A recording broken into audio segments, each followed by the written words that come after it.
أعوذ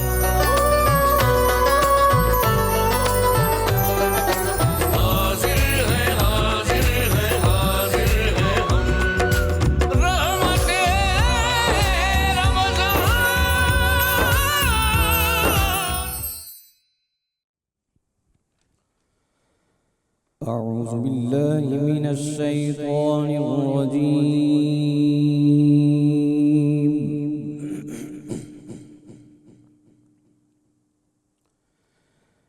بسم الله الرحمن الرحيم.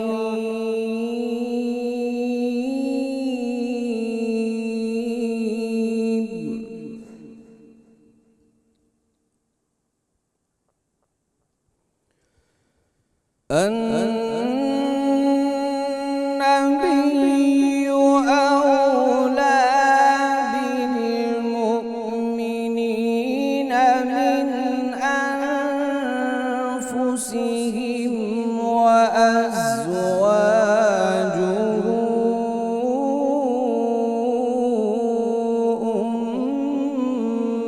أمهاتهم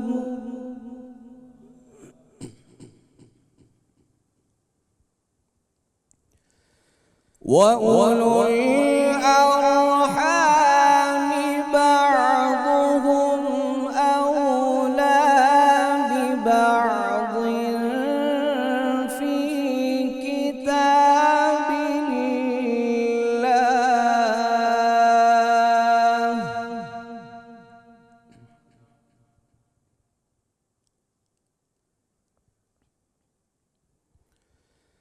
في كتاب الله من المؤمنين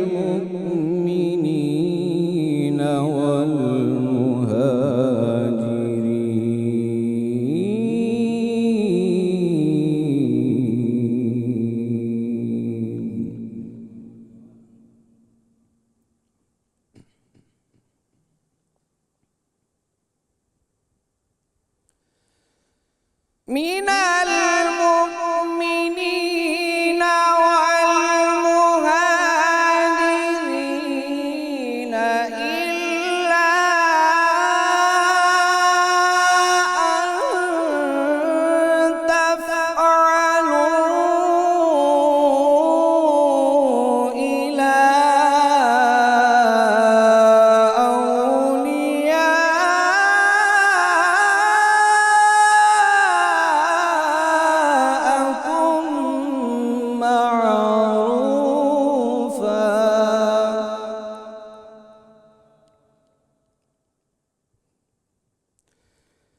كان ذلك في الكتاب مسطورا.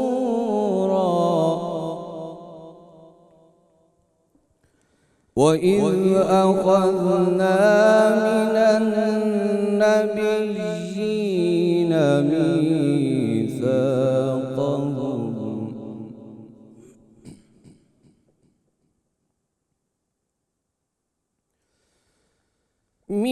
ميثاقهم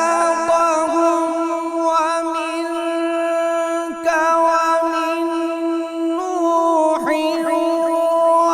وإبراهيم وموسى وعيسى ابن مريم وأخذنا منهم ميثاقا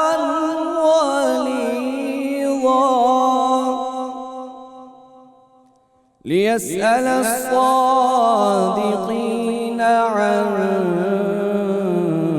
صدقهم وأعد للكافرين عذابا أليما. صدق الله العظيم.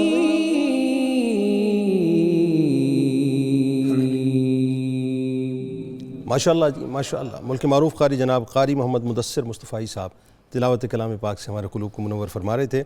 الحمدللہ رب العالمین والصلاۃ والسلام علی سید الانبیاء والمرسلین اللہم صلی علی سیدنا و مولانا محمد وعلی آلہ و اصحابہ وبارک وسلم وصلی علیہ۔ دنیا کے تمام دیکھنے والوں کو، تمام چاہنے والوں کو، تمام پیار کرنے والوں کو، اور جہاں جہاں تک اس وقت میری آواز کو سنا اور مجھے دیکھا جا رہا ہے، جنید اقبال کی جانب سے انتہائی محبت کے ساتھ السلام علیکم۔ ایک بار پھر ناظرین، آپ کو میں رحمت رمضان کی خصوصی براہ راست نشریات میں سحر کے انتہائی پر نور موقع پہ دل کی عطا گہرائیوں سے خوش آمدید کہتا ہوں۔ اور آج آپ جانتے ہیں رحمت کا عشرہ اب اپنے اختتام کو پہنچ رہا ہے۔ ظاہر ہم 10واں روزہ انشاءاللہ اختیار کریں گے۔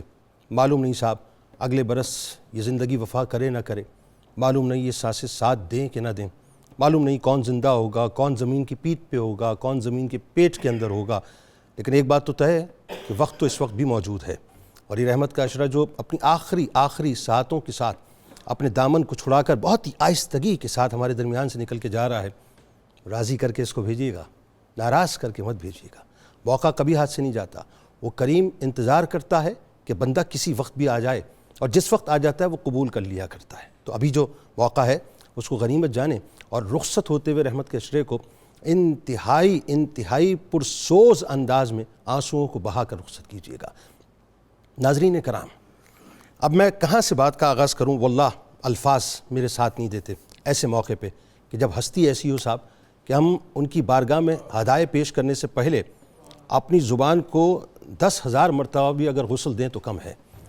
ہم اپنے جسم کو معطر کیسے کریں صاحب، سمجھ نہیں آتا کہ یہ تعفن زدہ جسم، یہ گناہوں سے لتھڑی ہوئی زبان اس بارگاہ کے قابل ہی نہیں کہ اس بارگاہ کی شان کے مطابق ہدایے پیش کرے۔ کہ اسلام کی عمارت کی بنیادوں میں اور تاریخ کا رخ بدلنے میں ناظرین جن خواتین نے اہم ترین کردار ادا کیا، ان میں اسلام کے ماتھے پر سر فہرست اور سنہری حروف میں لکھا گیا وہ مقدس نام جو مسلمہ اول ہیں، جو محسنہ اسلام ہیں، جو امت کی پہلی ماں ہیں، جن کی رفعتیں، جن کی عظمتیں نہ کوئی بیان کر سکا تھا، میں دعوے سے جملہ ادا کر رہا ہوں صاحب، اور نہ کوئی بیان کر سکے گا، جنہیں عرشی و فرشی انتہائی ادب سے ام المومنین حضرت خدیجہ الکبریٰ سلام اللہ علیہا کے نام سے یاد کرتے ہیں۔ کہ آئیے ادب کے، احترام کے، خلوص کے، پروٹوکول کے گلستان سے خوشبودار پھولوں کو چن چن کر کیا کریں، خوشبودار پھولوں کو چن چن کر اس بارگاہ میں چلتے ہیں جن کے شوہر سید العالمین تاجدار انبیاء حضرت محمد مصطفیٰ صلی اللہ علیہ وآلہ وسلم ہیں، جن کی شہزادی کونین حضرت فاطمہ الزہرا سلام اللہ علیہا ہیں، جن کے داماد مولا کائنات مولا علی کرم اللہ وجہ الکریم ہیں، جو حسنین کریمین علیہ السلام اور عقیلہ بنی ہاشم سیدہ زینب سلام اللہ علیہا کی نانی جان ہیں، جن کا سرور دو جہاں صلی اللہ علیہ وآلہ وسلم، بھئی خاصا توجہ رہے، آپ کی توجہ رہے، میرے ساتھ چلتے رہیے، کہ جن کا سرور دو جہاں صلی اللہ علیہ وآلہ وسلم حد درجے اکرام فرمایا کرتے تھے، جن کی عظمتوں کو آسمان والے اور زمین والے بھی جھک جھک کر سلام کیا کرتے تھے، جن کی رفعتوں کا یہ عالم کہ اگر وہ غار حرا پر اپنے سرتاج یعنی اس کائنات کے تاج کے لیے کھانا پکا کر لائیں تو امام الملائکہ ان پر اللہ کا سلام لے کر امام الانبیاء کی بارگاہ میں حاضر ہو جائیں اور انہیں جنت میں محل کی بشارت عطا فرمائیں، جن کے مبارک ماتھے پر رفعتوں اور بلندیوں کا وہ عظیم ترین تاج سجا اور تاج پر مقام و مرتبے کے وہ بیش قیمت ہیرے جڑے گئے جو صرف آپ سلام اللہ علیہ ہی کا خاصہ ہیں۔ کہ ذرا سوچئے کہ جن کا ذکر سرور کائنات کے قلب اطہر کا سرور بن جائے، ان کا مقام و مرتبہ پھر ہمیں کیسے سمجھ آئے، کہ جن کے مقام کی منزلوں کو نہ کوئی سمجھ سکا تھا، نہ کوئی جان سکا تھا، نہ کوئی جان سکا ہے، نہ کوئی سمجھ سکے گا، نہ کوئی سمجھ پائے گا، کہ جو بیان سے بھی باہر ہیں اور بیان کے بیان سے باہر ہیں۔ کہ بلا تمثیل عرض کر رہا ہوں صاحب کہ اگر کوئی خاتون کسی ملک کی، اب یہ بات بہت عامیانہ سی بات ہے لیکن بلا تمثیل میں عرض کر رہا ہوں سمجھانے کے لیے، کہ بلا تمثیل اگر کوئی خاتون کسی ملک کی سربراہ کی زوجہ ہو تو وہ اس بات پر فخر کرتی ہے کہ اس ملک کی وہ خاتون اول ہے، اسٹیٹ کا مخصوص پروٹوکول اس کو ملتا ہے، لیکن یاد رکھیے گا وہ مخصوص وقت کے لیے ملتا ہے، کہ جب تک کرسی ہے وہ پروٹوکول میں رہتی ہے، اور جیسے ہی کرسی گئی پروٹوکول گیا، یعنی کوئی اوقات نہیں اس منصب کی، لیکن منصب اگر ہے صاحب تو وہ منصب ہے جن کو اللہ تبارک و تعالیٰ نے منصب عطا کیا، منصب ہے تو وہ منصب ہے کہ جن کو رسول اللہ صلی اللہ علیہ وآلہ وسلم نے منصب عطا کیا، کہ جن کو اپنے محبوب کے لیے خود رب مصطفیٰ صلی اللہ علیہ وآلہ وسلم نے چنا ہو، جن کا منصب دائمی ہو، جن کا منصب لافانی ہو، جن کا منصب لاسانی ہو، جو اسلام کی خاتون اول بنی، جو سرور دو جہاں صلی اللہ علیہ وآلہ وسلم کی زوجہ اول بنی ہوں، جو سرکار مدینہ صلی اللہ علیہ وآلہ وسلم پر ایمان لانے میں خاتون اول ہوں، جو سرور دو جہاں کے ساتھ نماز ادا کرنے والی ماؤں میں خاتون اول ہوں، جو مومنین کی ماؤں کی صف میں خاتون اول ہوں، جو بحیثیت زوجہ سرکار علیہ السلام کی خدمت کرنے والی ازواج میں خاتون اول ہوں، جو سرکار علیہ السلام کو اعلان نبوت کے بعد ڈھارس دینے والی خواتین میں خاتون اول ہوں، جو سرکار علیہ السلام پر اپنا مال قربان کرنے والی خاتون اول ہوں، جو سرکار علیہ السلام پر اپنا سب کچھ قربان کرنے میں خاتون اول ہوں، جو مسکینوں، یتیموں اور محتاجوں کی مالی مدد کرنے میں خاتون اول ہوں، جو حضور اقدس صلی اللہ علیہ وآلہ وسلم کو دعوت اسلام میں پیش آنے والے غم اور تکالیف کو سہنے میں خاتون اول ہوں، جو نبی کریم صلی اللہ علیہ وآلہ وسلم کی ہمت باندھنے اور بلند ہمتی کے ساتھ ہر آڑے وقت میں آپ کا ساتھ دینے میں خاتون اول ہوں، جو سرکار مدینہ صلی اللہ علیہ وآلہ وسلم کے ساتھ تکلیفوں اور مصائب کو برداشت کرنے والی خاتون اول ہوں، جو قدرت کے کارخانے سے لولا کلمہ خلقت الافلاق کا تاج سجا کر تشریف لانے والے محبوب خدا کی خاتون اول ہوں، جو ملکۃ العرب بھی ہوں، ملکۃ التجار کا تاج بھی سجائی بھی ہوں، عرب کے مردوں کے معاشرے میں کاروباری دنیا میں خاتون اول ہوں، جو ویمن امپاورمنٹ کی صف میں خاتون اول ہوں، جو وفاؤں، جانثاریوں اور قربانیوں کی صف میں خاتون اول ہوں، جنہوں نے سرور دو جہاں صلی اللہ علیہ وآلہ وسلم کا شباب دیکھا، جس میں اتھر پر سایہ فگن بادلوں کو مچلتا ہوا دیکھا، میسرہ کی زبان سے دیانت و امانت کا احوال دیکھا، ورقہ بن نوفل کی زبانی نبوت و رسالت کا مقام دیکھا، کھڑی رہیں رسول خدا کے ساتھ جو پہاڑ بن کر، ڈٹی رہیں جو شیبی ابی طالب میں پہاڑ بن کر۔ ناظرین کرام، ہماری ماں سیدہ خدیجۃ الکبریٰ سلام اللہ علیہا وہ عظیم المرتبت ہستی ہیں، مجھے کہنے دے جملہ، وہ عظیم المرتبت ہستی ہیں کہ جن کا مبارک وجود سراپا وفا ہے، بلکہ یوں کہیے کہ آپ سلام اللہ علیہا وہ ہستی ہیں کہ وفائیں جن کو حسرت سے تکا کرتی ہیں، وفائیں جن کو حسرت سے تکا کرتی ہیں، قربانیاں جن کو جھک جھک کر سلام پیش کیا کرتی ہیں، جن کی بارگاہ میں دنیا کی ساری سعادتیں جھکتی ہوئی نظر آتی ہیں، ایثار کے جذبے جن کے در کے سوالی ہیں، طہارت و پاکیزگی جو تقسیم کرنے والی ہیں، بے وقار جن کے نام کی خیرات لے کر باوقار ہو گئے۔ بھائی پیر صاحب، پروفیسر صاحب توجہ چاہیے، ڈاکٹر صاحب، کہ بے وقار جن کے نام کی، اپنی بات کر رہا ہوں میں، بے وقار جن کے نام کی خیرات لے کر باوقار ہو گئے، بلندیوں کو جن کے ذکر سے چار چاند لگ گئے، عظمتیں جن کی عظمتوں کی رفتوں کو دیکھ کر لوگ جن کے سامنے اپنے سر کو جھکائیں، کائنات کا ایک ایک ذرہ، ایک ایک شے جن کے صدقے سے صدقات پائیں، جنہوں نے اپنا سب کچھ اپنے آقا و مولا کی بارگاہ میں قربان کر دیا، مال تو کیا، جان کو، اولاد کو، سب کو قربان کر دیا، جن کا مال دین اسلام کی عمارت کی بنیادوں میں ملا، جن کو نہیں چاہیے تھا اپنی قربانیوں کا کوئی بھی صلہ، کچھ نہیں مانگا ہماری ماں نے، سب کچھ اپنے محبوب پر، اپنے آقا پہ لٹا دیا، جو طیبہ بھی ہیں، طاہرہ بھی ہیں، جو بالیقین محسنہ اسلام ہیں، اور ہم امتیوں کے ان کی بارگاہ میں کروڑوں سلام ہیں۔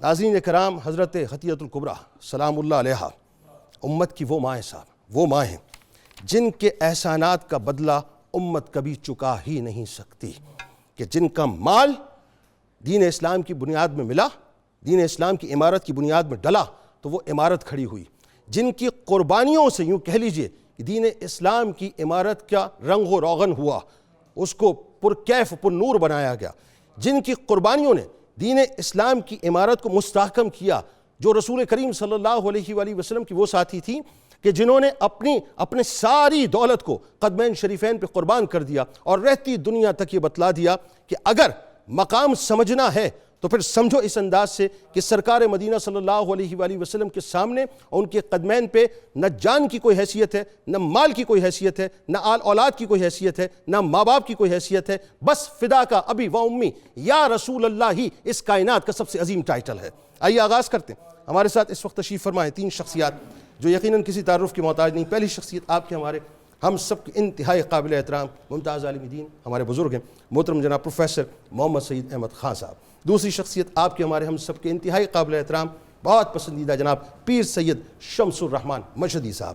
تیسری شخصیت آپ کے ہمارے ہم سب کے انتہائی قابل احترام ممتاز اسکالر بزرگ شخصیت, بہت خوبصورت گفتگو کرتے ہیں جناب ڈاکٹر شبیر احمد جامی صاحب. اور میرے دائیں جانب میرے بھائی پرنس آف قوالی, صدارتی ایوارڈ یافتہ, کمال پڑھتے ہیں ماشاءاللہ, اپنے ساتھیوں کے ساتھ موجود ہیں جناب شیر میاں داد خان صاحب. تمام احباب کو اجتماعی طور پہ السلام علیکم. وعلیکم السلام.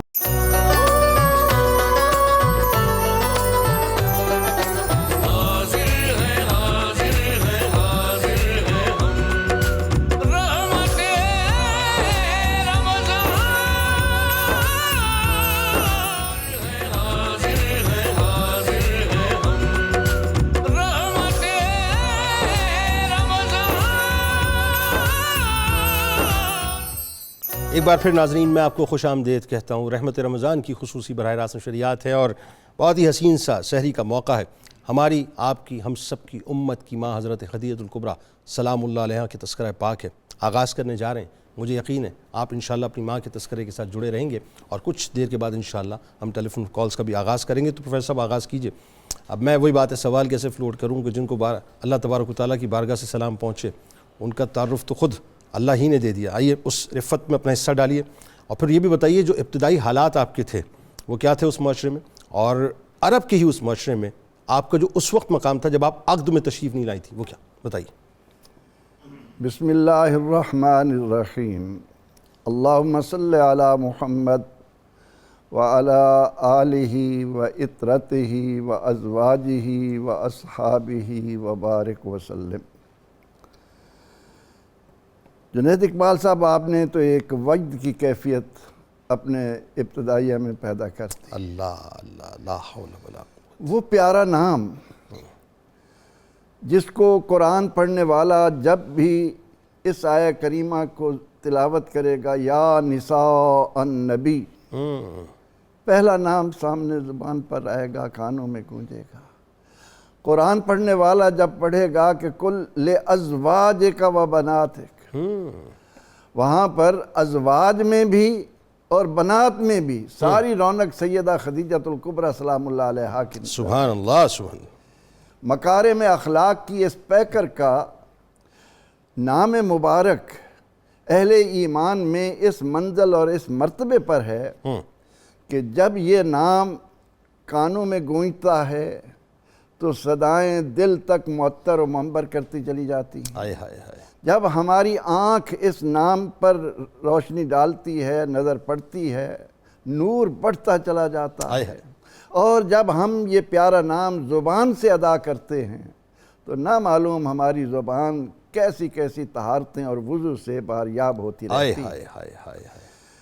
سیدہ حضرت خدیجہ الکبریٰ سلام اللہ علیہا, خویلد کی صاحبزادی, آپ کا 4 واسطوں سے حضور سید عالم صلی اللہ علیہ وسلم کے ساتھ تعلق جڑ جاتا ہے. سبحان اللہ سبحان. عام الفیل سے 15 سال قبل آپ اس دنیا میں تشریف لاتی ہیں. ٹھیک. اور آپ کا تشریف لانا ایک ایسے گھرانے میں ہے, آپ کے والدین کی عظمت کو بھی ہم آنکھوں سے اوجھل نہیں کر سکتے, کیونکہ نبی اکرم رحمت عالم صلی اللہ علیہ وسلم نے فرمایا کہ کل مولودی یولد علی الفطرہ, ہر بچہ دنیا میں فطرت پر آتا ہے. فَآبَوَاهُ يُحَوِّدَانِهِ وَيُنَصِّرَانِهِ وَيُمَجِّسَانِهِ, پھر معاشرہ, اس کے ماں باپ, اس کا ماحول اس کو جس طرف لے جاتا ہے. اب یہ کیسا خاندان ہے جو عرب کی اس سوسائٹی میں جو ظلمت و جہالت کی اتھاہ گہرائیوں میں گر چکی تھی, جہاں انسانیت شرما رہی تھی, وہاں پر آپ کا طاہرہ لقب پانا, سبحان اللہ سبحان اللہ, یعنی بارگاہ رسالت میں آنے سے پہلے زمانہ جاہلیت میں عرب سوسائٹی میں آپ کا طاہرہ لقب پانا اس بات کی دلیل ہے کہ آپ کے والدین نے کیسا ماحول دیا ہو. یعنی طہارت کی کس منزل پہ آپ تشریف فرما. کس منزل پر. اللہ اکبر. پھر اس کے بعد ساری طہارتیں جمع ہو کر جس گھر میں آ کر مرتکز ہوتی ہیں وہ سیدہ خدیجہ الکبریٰ سبحان اللہ. کیا کہنا ہے پروفیسر صاحب, علی مرتضیٰ ہوں, سیدہ فاطمہ الزہرا ہوں, حسنین کریمین ہوں, تمام تر طہارتیں کہ یرید اللہ لیذھب عنکم الرجس اہل البیت ویطہرکم تطہیرا، اس طہارت کا تمام تر مرکزی نقطہ جو ہے وہ سیدہ خدیجۃ الکبریٰ سلام اللہ علیہا۔ بھائی سبحان اللہ، سبحان اللہ۔ آپ جب اس دنیا میں تشریف لائیں تو آپ کے والد تجارت کرتے تھے اور مکہ کے متمول لوگوں میں آپ کا شمار تھا، ہاں بہت ڈومینیٹنگ تھے۔ اس کے باوجود سیدہ طیبہ طاہرہ مزکیہ خدیجۃ الکبریٰ سلام اللہ علیہا کا ان بلندیوں پر جانا وہ آج ہمارے لیے ایک بات سامنے لاتا ہے کہ اللہ نے اگر 9 حصے رزق کے تجارت میں رکھے ہیں جی تو وہ تجارت کیسی ہو جیسی خویلد نے کی، واہ واہ واہ واہ، جس کو رسول اکرم رحمت عالم صلی اللہ علیہ وسلم نے یہ کہہ کر کہ التاجر الصدوق الامین، سچا اور امانت دار تاجر قیامت کے دن مع النبیین والصدیقین والشہداء والصالحین، سبحان، سچے تاجر کو یعنی آج ہمیں رمضان المبارک کی ان بابرکت ساعتوں میں اس طرف توجہ دینی چاہیے کہ سیدہ خدیجۃ الکبریٰ سلام اللہ علیہا نے یعنی جب نبی اکرم رحمت عالم باعث تکوین کائنات دنیا کی بہترین سب سے افضل ترین عورتوں کا زبان پر نام لاتے واہ، تو سب سے پہلے خدیجۃ الکبریٰ سلام اللہ علیہا، اللہ اکبر، اللہ اکبر، فاطمہ بعد میں، مریم بعد میں، آسیہ بعد میں۔ یہ کیوں؟ اس لیے کہ آپ نے اپنے عمل سے دنیا کو بتایا کہ خدیجۃ الکبریٰ سلام اللہ علیہا کے والدین تاجر تھے، لیکن اس تجارت کے ذریعے اس گھر میں حرام لقمہ نہیں آتا تھا۔ کیا کہنے، کیا کہنے، اس تجارت کے ذریعے معاشرے کے اندر پیار اور محبت کی، باہمی ہمدردی کی، لوگوں کے دکھ بانٹنے کی فضائیں بنتی تھیں۔ کہیں ایسا نہیں تھا کہ تاجر ہیں تو لوٹ مار کے ذریعے دولت کا ارتکاز کر لیں۔ اچھا ایک بات، آپ کی ذات اقدس میں جو مطلب اندر سے مطلب آپ کی جو انسٹنکٹ تھی وہ انتہائی صالح تھی، یعنی ایمان لانے سے قبل بھی آپ نے کبھی بھی جو ہے یہ بت پرستی کی طرف توجہ بھی نہیں کی، اس پہ ذرا کامنٹ۔ لات اور عزیٰ کا تو نام ہی سننا گوارا نہیں کرتی تھی۔ ہاں ہاں، یہ میں چاہ رہا ہوں ذرا یہ بتائیے کہ اس وقت آپ کی صورتحال کیا؟ میں اسی بات کو ذہن نشین کرانا چاہتا ہوں کہ یہ سب کچھ اس بنا پر بھی تھا کہ اس گھر میں حرام لقمہ نہیں آتا تھا، واہ واہ، کہ جس کو آگے چل کر سرور دو جہاں صلی اللہ علیہ وسلم نے فرمایا کہ جس بندے کا وجود حرام لقمے سے پلے گا اس پر جنت کی خوشبو تک حرام ہے۔ جنت میں جانا تو کجا، جنت کی خوشبو اس پر حرام کر دی جاتی ہے۔ تو آپ ایک فطرت صالح پر دنیا میں تشریف لائیں، آپ نے اس سوسائٹی میں اس انداز سے پرورش پائی اور ایسا اخلاق اور کردار کہ پورا جزیرہ آپ کو طاہرہ کے نام سے، طیبہ طاہرہ، آگے چل کر تو ملکہ عرب کے نام سے ملکۃ اس کا اللہ، ذکر ہم کریں گے، لیکن سیدہ خدیجۃ الکبریٰ سلام اللہ علیہا نے اپنے آپ کو اس انداز میں رکھا کہ پورا عرب معاشرہ آپ کو طاہرہ کہتا تھا، پاکیزہ کہتا تھا، اور یہی طاہرہ طہارت لے کر طاہروں کے امام سید الانبیاء صلی اللہ علیہ وسلم۔ سبحان اللہ۔ اچھا اب یہ چونکہ اس منظرنامے پہ لے آئے ہیں تو ذرا اس کی ایک تمیدی گفتگو ہم پہلے بنا لیتے ہیں پیر صاحب، کہ اب وہ منظر ہے کہ حضرت خدیجۃ الکبریٰ سلام اللہ علیہا نے رسول کریم صلی اللہ علیہ وآلہ وسلم کے پیارے پیارے میٹھے میٹھے اوصاف جو ہیں وہ سن رکھے ہیں اور وہ سماعتوں سے مستقل جو ہے وہ ٹکرا رہے ہیں، اور اب چشم تصور میں آپ جو ہے وہ ظاہر ہے چونکہ یہ سارا ڈیوائن فیصلہ ہے، قدرت کی طرف سے ایک فیصلہ ہے، تو اس سے پہلے جو ہے تیاری ہو رہی ہے اور تجارت کی پیشکش ہو رہی ہے۔ تو وہ جو تجارت کی پیشکش ہوئی وہ کیا ہوئی، اور پھر وہ جو میسرہ نے جو کچھ بھی دیکھا اور آ کر بتلایا وہ ذرا بڑا خوشبودار منظرنامہ ہے، بتائیے ذرا۔ بسم اللہ الرحمن الرحیم، اللہم صلی علی محمد وعلی آل محمد مبارک وسلم وصلی علیہ۔ عفت کا ہے عنوان جلی واہ مادر زہرا، واہ سبحان اللہ۔ عفت کا ہے عنوان جلی مادر زہرا، ہے مونس و ہم راز نبی مادر زہرا، واہ واہ، اور قدرت کی عطا خاص تھی آغوش طہارت، آہا، قدرت کی عطا خاص تھی آغوش طہارت، حسنین کی ماں جس کی کلی مادر زہرا، آہا آہا آہا، کیا کہنے اور شوہر تھے رسولوں کے بھی سردار بلا شک، آہا ہا، شوہر تھے رسولوں کے بھی سردار بلا شک، داماد ہوئے جس کے علی مادر زہرا۔ واہ واہ واہ واہ، سبحان اللہ۔ جنید بھائی، بختوں کی انتہا ہے کہ ایسی پاک ہستیوں کی بارگاہ میں مالک ہمیں سلامی اور غلامی کا موقع عطا فرماتا ہے۔ سیدہ خدیجۃ الکبریٰ کی فطرت اور خاندانی پس منظر کے حوالے سے بات چل رہی تھی، اور میں اس حوالے سے ایک بہت بنیادی بات عرض کر کے اپنے مضمون کے ساتھ ریلیٹ کرنا چاہتا ہوں۔ بنیادی بات یہ ہے کہ بلا شبہ سیدہ خدیجۃ الکبریٰ کا خاندان عالی شان، حلال کمانے اور حلال کھانے والے لوگ تھے، اچھی فطرت اور اچھی طبیعت کے لوگ تھے، لیکن اس میں راز کیا تھا؟ قبلہ بنیادی بات یہ ہے کہ یہ انسانی فطرت کا اصول ہے کہ وہ جن کے ساتھ بیٹھتا اٹھتا ہے نا، ان کے فطرتاً اوصاف اس میں آ جاتے، بالکل صحیح۔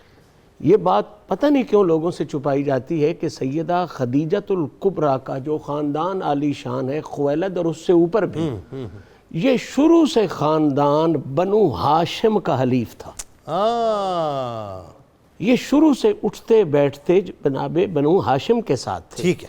جس طرح بنو ہاشم نے کبھی بت پرستی نہیں کی تھی، رسول اللہ کی اصل پاک نے، جناب ہاشم، جناب عبد المطلب، جناب عبداللہ، جس طرح انہوں نے بت پرستی نہیں کی تھی، انہی کے فیض سے یہ صفت ان میں بھی آ گئی۔ سبحان اللہ سبحان اللہ۔ تو یہ بت پرستی سے دور لوگ تھے، اور سیدہ خدیجۃ الکبریٰ ان نفیس ترین طبیعتوں میں سے ایک طبیعت تھی کہ جنہوں نے کبھی بت پرستی اور شرک کی طرف توجہ ہی نہیں فرمائی۔ اب یہ بات کہنا کہ سیدہ خدیجۃ الکبریٰ کو نبی پاک کے اوصاف جلیلہ کا پتہ بعد میں چلا، یہ تھوڑی سی اچنبے کی بات لگتی ہے، کیونکہ یہ خاندان منسلک تھا اس خاندان، اور ہاشمی شہنشاہ کو بھلا یہ نہ جانتے ہو، یہ ممکنات میں سے نہیں۔ اصول تجارت ہے، پوری کائنات میں یہ بات قائم ہے کہ ہر تاجر یہ تلاش کرتا ہے کہ مجھے اپنے کام کے لیے بندہ وہ ملے جس میں کم از کم دو صفتیں ہوں، ایک وہ سچا ہو اور دوسرا وہ امانت دار ہو، کیونکہ سچائی نجات دیتی ہے اور امانت جو ہے یہ ہمیشہ مال کو بڑھاتی ہے۔ ٹھیک۔ تو سیدہ خدیجۃ الکبریٰ جس طرح آپ کہہ رہے تھے کہ بہت بڑی بزنس امپائر کی وہ لیڈر تھیں، اس وقت بزنس ٹائکون تھیں، جس میں کوئی شک نہیں۔ تو آپ کی بھی یہ ہمیشہ تلاش ہوتی تھی کہ مجھے وہ کارندے ملیں جو سچے بھی ہوں اور امانت دار بھی۔ اور کمال یہ قطع کلام کی معذرت 30 ایئرز میں میرا خیال ہے آپ نے ٹیک اپ کیا تھا تقریباً اپنے والد کی زندگی میں شروع کر دیا تھا، پھر والد کے بعد تو بہت ہی بلندی تک لے گئی۔ تو یہ تلاش انہیں ہر وقت جاری رہتی تھی۔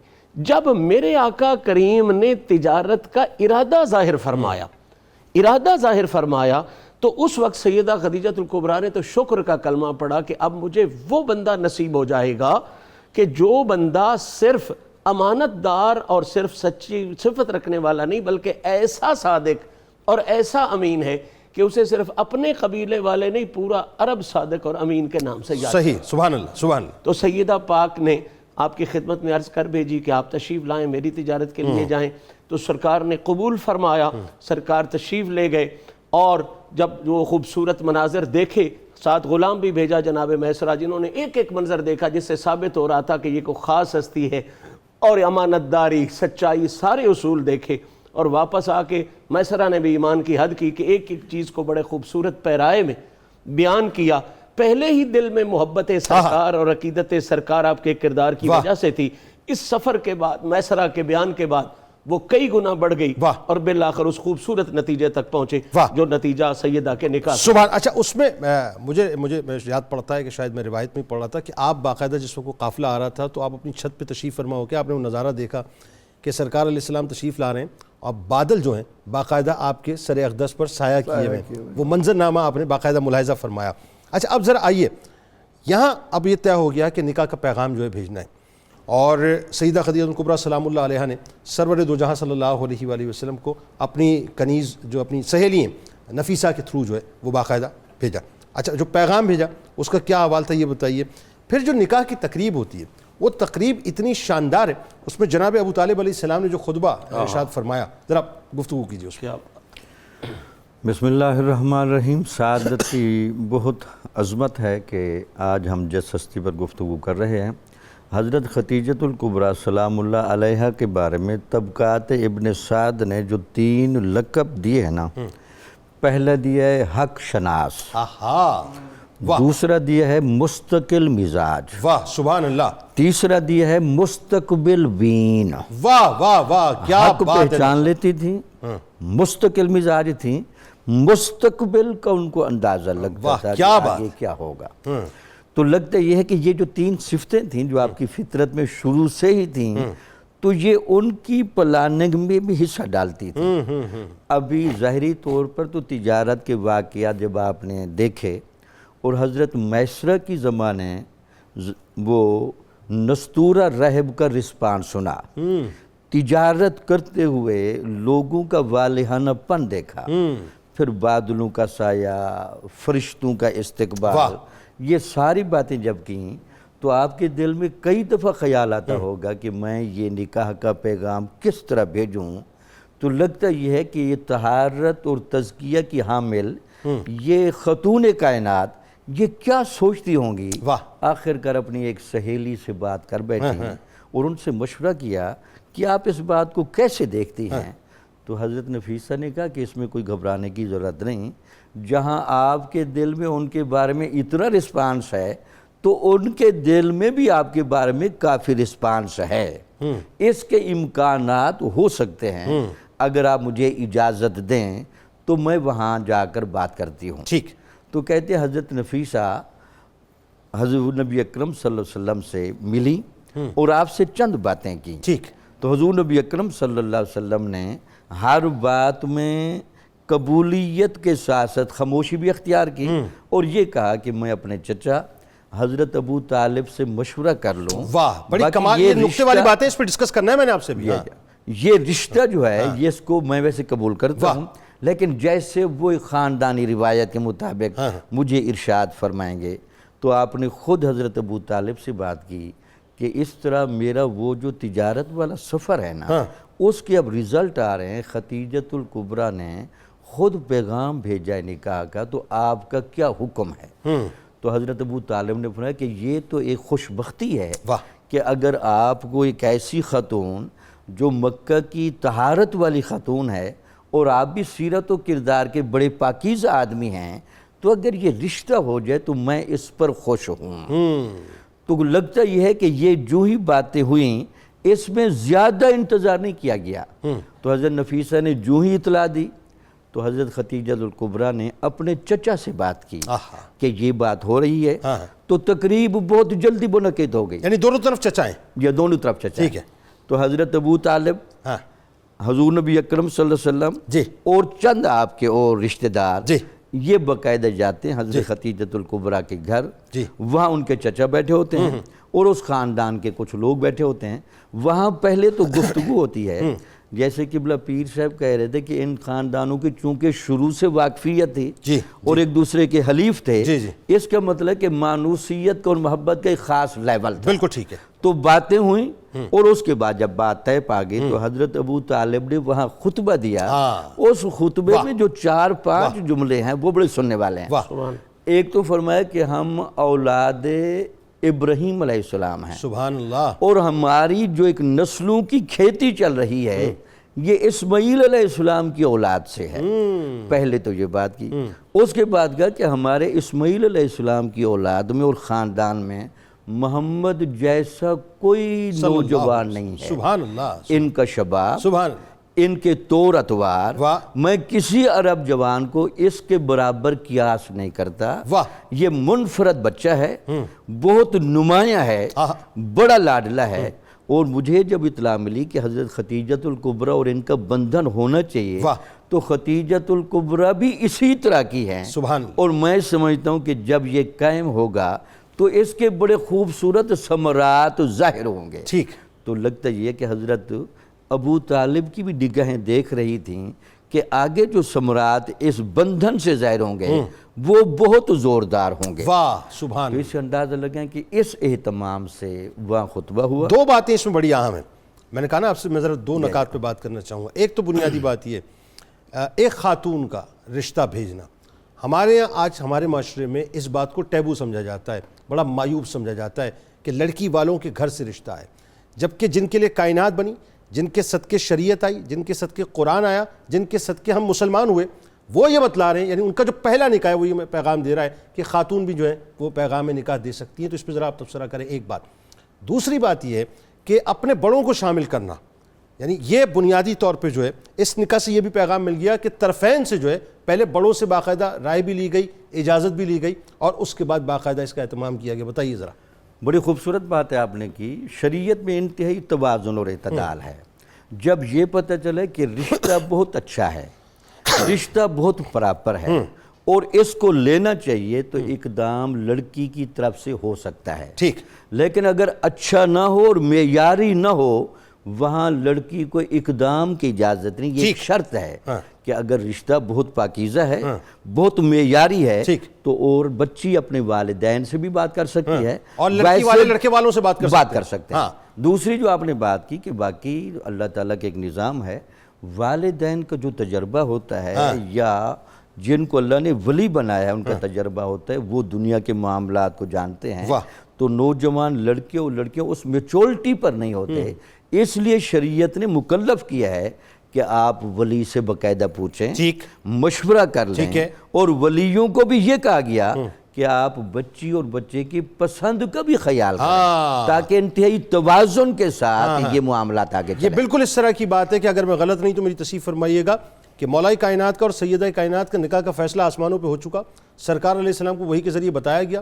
سرکار علیہ السلام اس کے باوجود, چونکہ کرنا تو وہی تھا جو اللہ کا حکم تھا, لیکن اپنی بیٹی کا مان رکھنے اور لڑکی کے فیصلے کو یا اس کی رائے کو جو ہے مقدم رکھنے کے لیے آپ نے جا کے پہلے پوچھا کہ ایسا ہے, اور آپ نے ظاہر اس کے بعد جو ہے وہ یہ معاملہ فرمایا. تو اس سے یہ بھی ثابت ہوئی بات کہ لڑکیوں سے ہمیں پوچھنا چاہیے. دونوں باتیں, دونوں طرف کی بات ہے کہ باپ جو ہیں وہ صحیح معنوں میں بچوں سے پوچھیں, اور بچے جو ہیں وہ صحیح معنوں میں والد کی رضا کا خیال بھی رکھے. بالکل ٹھیک ہے.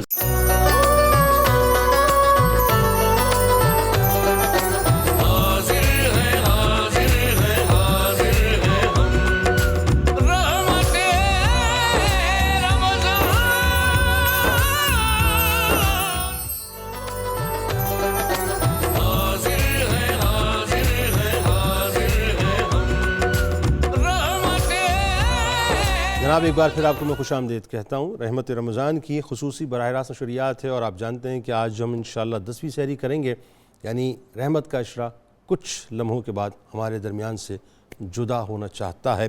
اللہ تبارک و تعالیٰ سے بس دعا کیجئے پروردگار ہم سے راضی ہو جائے. اور آپ جانتے ہیں کہ آج ہماری ماں حضرت خدیجہ الکبریٰ سلام اللہ علیہا کے حوالے سے گفتگو ہو رہی ہے, تو سلسلے کو وہیں سے جوڑ لیتے ہیں کہ اب پروفیسر صاحب ذرا یہ بتائیے, پیغام نکاح ہو گیا, نکاح ہو گیا, اور پھر وہ وقت آتا ہے, اب ہم تھوڑا سا یوں سمجھ لیجئے کہ اپنا جم کریں گے ہم, اور اس وقت کی طرف چلے جاتے ہیں جہاں سرور دو جہاں صلی اللہ علیہ وآلہ وسلم پر وحی اترنے والی ہے, پہلی وحی. جو پہلی وحی کا نزول ہوا, کیسے ہوا, کیا منظرنامہ تھا, اور پھر اس کے بعد حضرت خدیجہ الکبریٰ سلام اللہ علیہا کا سرکار مدینہ صلی اللہ علیہ وآلہ وسلم کو ڈھارس دینا, یعنی ایک دنیا میں مطلب آپ سے اچھی کمپینین کوئی ہو نہیں سکتی. بتائیے ذرا. بہت شکریہ.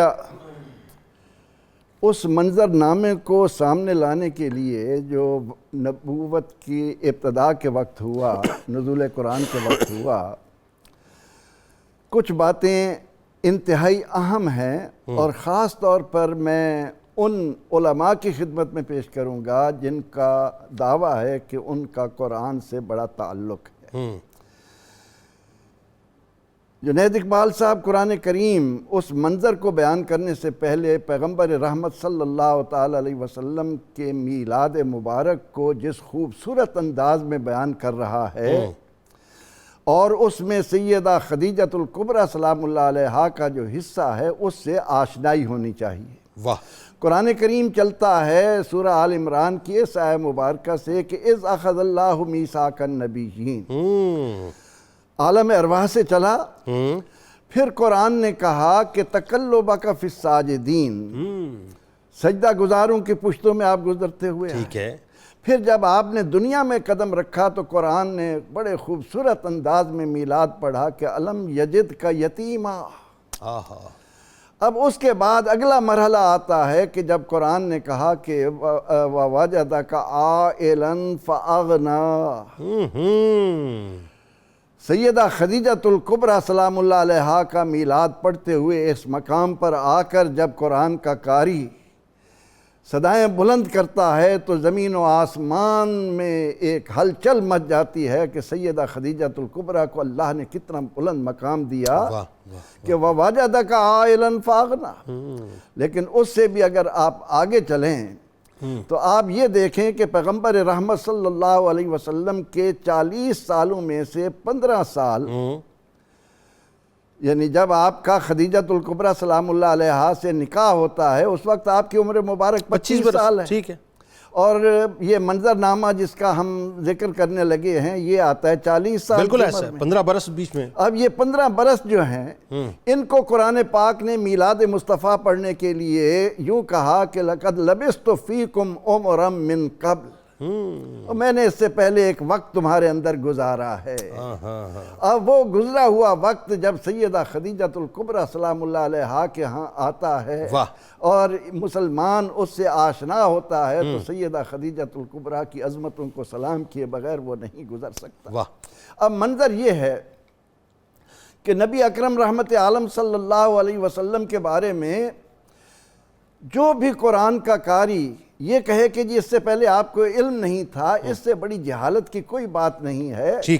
کائنات انسانی کا سب سے باشعور انسان، سب سے زیادہ حکمت و دانائیاں بانٹنے والا انسان، ان کو معلوم نہ ہو کہ ابو طالب سے مطالبہ کیا جا رہا ہے کہ مہر نبوت دکھا دو، آپ کو نستورہ کہہ رہا ہے کہ اس درخت کے نیچے آتے ہی نبی ہیں، میسرہ بتا رہا ہے کہ کیا کیا علامات ہیں، کیا کیا خود حضرت خدیجہ الکبریٰ سلام اللہ علیہ اپنی نگاہوں سے دیکھ رہے ہیں۔ لیکن جب اس منظر کی طرف آتے ہیں کہ نبی اکرم رحمت عالم صلی اللہ علیہ وسلم اپنے حیات طیبہ کے 5 سال غار حرا میں میڈیٹیشن میں جس انداز سے گزارتے ہیں، لوگوں پر واضح کرتے ہیں کہ کبھی بیٹھ کر سوچ لیا کرو کہ بنانے والے نے تمہیں کیا بنایا ہے، یہ بھی تو ایک نبوت کا فریضہ تھا۔ لیکن جب آپ کے سامنے فرشتہ آتا ہے اور وہ آ کر غار حرا کیا کوہ ابو قبیس کو منور کر کے اللہ کی رحمتوں کے جلب میں یہ کہتا ہے اقرأ پڑھیے،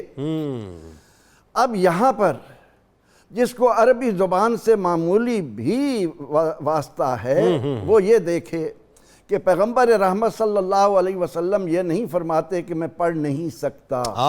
بالکل ٹھیک۔ ما انا بقارئ کا ترجمہ کرنے والا کہ میں معاذ اللہ پڑھنا نہیں جانتا، یہ انتہائی نادانی اور جہالت کی بات ہے۔ بالکل ٹھیک۔ بات یہ ہے کہ فرشتہ آ کر آپ کے سامنے کھڑے ہو کر کہتا ہے پڑھیے، آپ فرماتے ہیں ما انا بقارئ، میں نہیں پڑھوں گا، میں نہیں پڑھوں گا، میں نہیں پڑھوں گا۔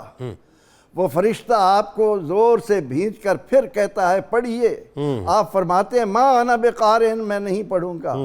یعنی دانائی سے معمور انسان، ہم یہاں کسی بالکل اجڑ آدمی کو بٹھا کر کہیں کہ جو میں پڑھا رہا ہوں میرے ساتھ کہو، وہ یہ جواب نہیں دے گا۔ تم پیغمبر رحمت صلی اللہ علیہ وسلم کے متعلق اس بات کا ترجمہ کرتے ہوئے کہتے ہو کہ جی میں پڑھ نہیں سکتا۔ وہ کب کہہ رہا ہے کہ آپ پڑھ سکتے ہیں؟ وہ تو کہتا ہے پڑھیے میرے ساتھ، اور آپ کہتے ہیں نہیں۔ اگر فرشتہ 1 بار 2 بار کیا 100 بار بھی یہ کلمہ کہتا میرے آقا کا یہی جواب ہوتا، لیکن اس کے بعد جب فرشتے نے کہا کہ اقرأ بسم ربک الذی خلق، اس پر آپ نے یہ نہیں کہا، اور اس کلمہ طیبہ سے غار حرا کی ان نورانی ساعتوں میں اس پر انوار وقت میں آپ نے اپنی امت کو ایک سبق دیا۔ کہا محض پڑھنا نہیں، پڑھنے کا دعویٰ مصر کا بھی ہے، پڑھنے کا دعویٰ یونان کا بھی ہے، پڑھنے کا دعویٰ فارس کا بھی ہے، لیکن میں جو بات اولاد آدم کے لیے لا رہا ہوں وہ یہ ہے اقرأ بسم ربک الذی خلق۔ ہمارا علمی میدان وہ ہوگا جو بندے کا تعلق رب سے جوڑے گا۔ واہ واہ واہ۔ اب یہ پیغام دینے کے بعد آپ جب گھر تشریف لاتے ہیں بشری تقاضے کے تحت، جب آپ سیدہ خدیجۃ الکبریٰ سلام اللہ علیہا کے آگے یہ بات رکھتے ہیں تو اس پر نور موقع پر وہ جس انداز سے آپ کو خراج عقیدت پیش کرتی ہیں کہ یا رسول اللہ آپ تو صلہ رحمی کرنے والے ہیں، آپ تو دکھی لوگوں کے دکھ بانٹنے والے ہیں، آپ تو لوگوں کو مہمان بنانے والے ہیں، آپ تو محروموں اور بے کسوں کا سہارا بننے والے ہیں، آپ کو کیا ہوگا؟ دنیا تو جیے گی آپ کے سہارے سے، دنیا کو تو سب کچھ ملے گا آپ کے قدموں میں۔ یا رسول اللہ صلی اللہ علیہ وسلم، آپ یہ کیا فرما رہے ہیں؟ نہیں، آپ کا رب آپ کو کبھی ضائع نہیں کرے گا۔ اور یہ خراج عقیدت پیش کر رہی ہیں ہماری عظیم ماں سیدہ خدیجہ کبریٰ سلام اللہ علیہا کہ یا رسول اللہ صلی اللہ علیہ وسلم، اللہ نے آپ کو جو منزل اور مرتبہ اور مقام دیا ہے، جو ان 15 سالوں میں دیکھ چکی ہوں، آپ کی عظمتوں کا، پھر ورقہ بن نوفل کے پاس وہ بھی جا کر انہی باتوں کا اقرار کر کے بتا رہا ہے کہ پیغمبر رحمت صلی اللہ تعالی علیہ وسلم دنیا کے لیے کیا رحمتیں لائے۔ سبحان اللہ۔ اب یہ وہ منظرنامہ ہے پیر صاحب کہ آپ نے بتلا دیا دنیا بھر کی خواتین کو کہ اپنے شوہر کا ساتھ پازیٹیو مشن میں کس انداز سے دینا چاہیے۔ یعنی یہ ڈھارس، یہ کوئی چھوٹا موٹا پیغام نہیں ہے، بہت عظیم ترین پیغام ہے تمام خواتین کے لیے، اور یہی وہ ڈھارس ہے جو آپ کی مشن مصطفیٰ صلی اللہ علیہ وآلہ وسلم میں ایز کمپینین جو ہے منتقل ہو جاتی ہے۔ پھر جس انداز سے آپ ساتھ دینا شروع کرتی ہیں، خاص طور پہ اپنی جان، اپنے مال سے، ذرا اس طرف آئیے، بتائیے ذرا۔ بسم اللہ الرحمن الرحیم۔ جنید بھائی، سوال کے دیکھنے میں 2 حصے ہیں، لیکن حقیقت میں ایک ہی ہے کہ نبی پاک صلی اللہ تعالیٰ علیہ وآلہ وسلم کے مشن میں سیدہ خدیجۃ الکبریٰ کا کردار کیا، وہ مال کے ہو، حوالے سے ہو، وجود کے حوالے سے ہو، بنیادی کویسچن ایک ہی ہے۔ تو اس حوالے سے قبلہ میں عرض کروں گا کہ بلا شبہ کسی نے بہت خوبصورت بات کی تھی کہ تزئین رسالت میں بس 2 ہی تو عنصر ہیں۔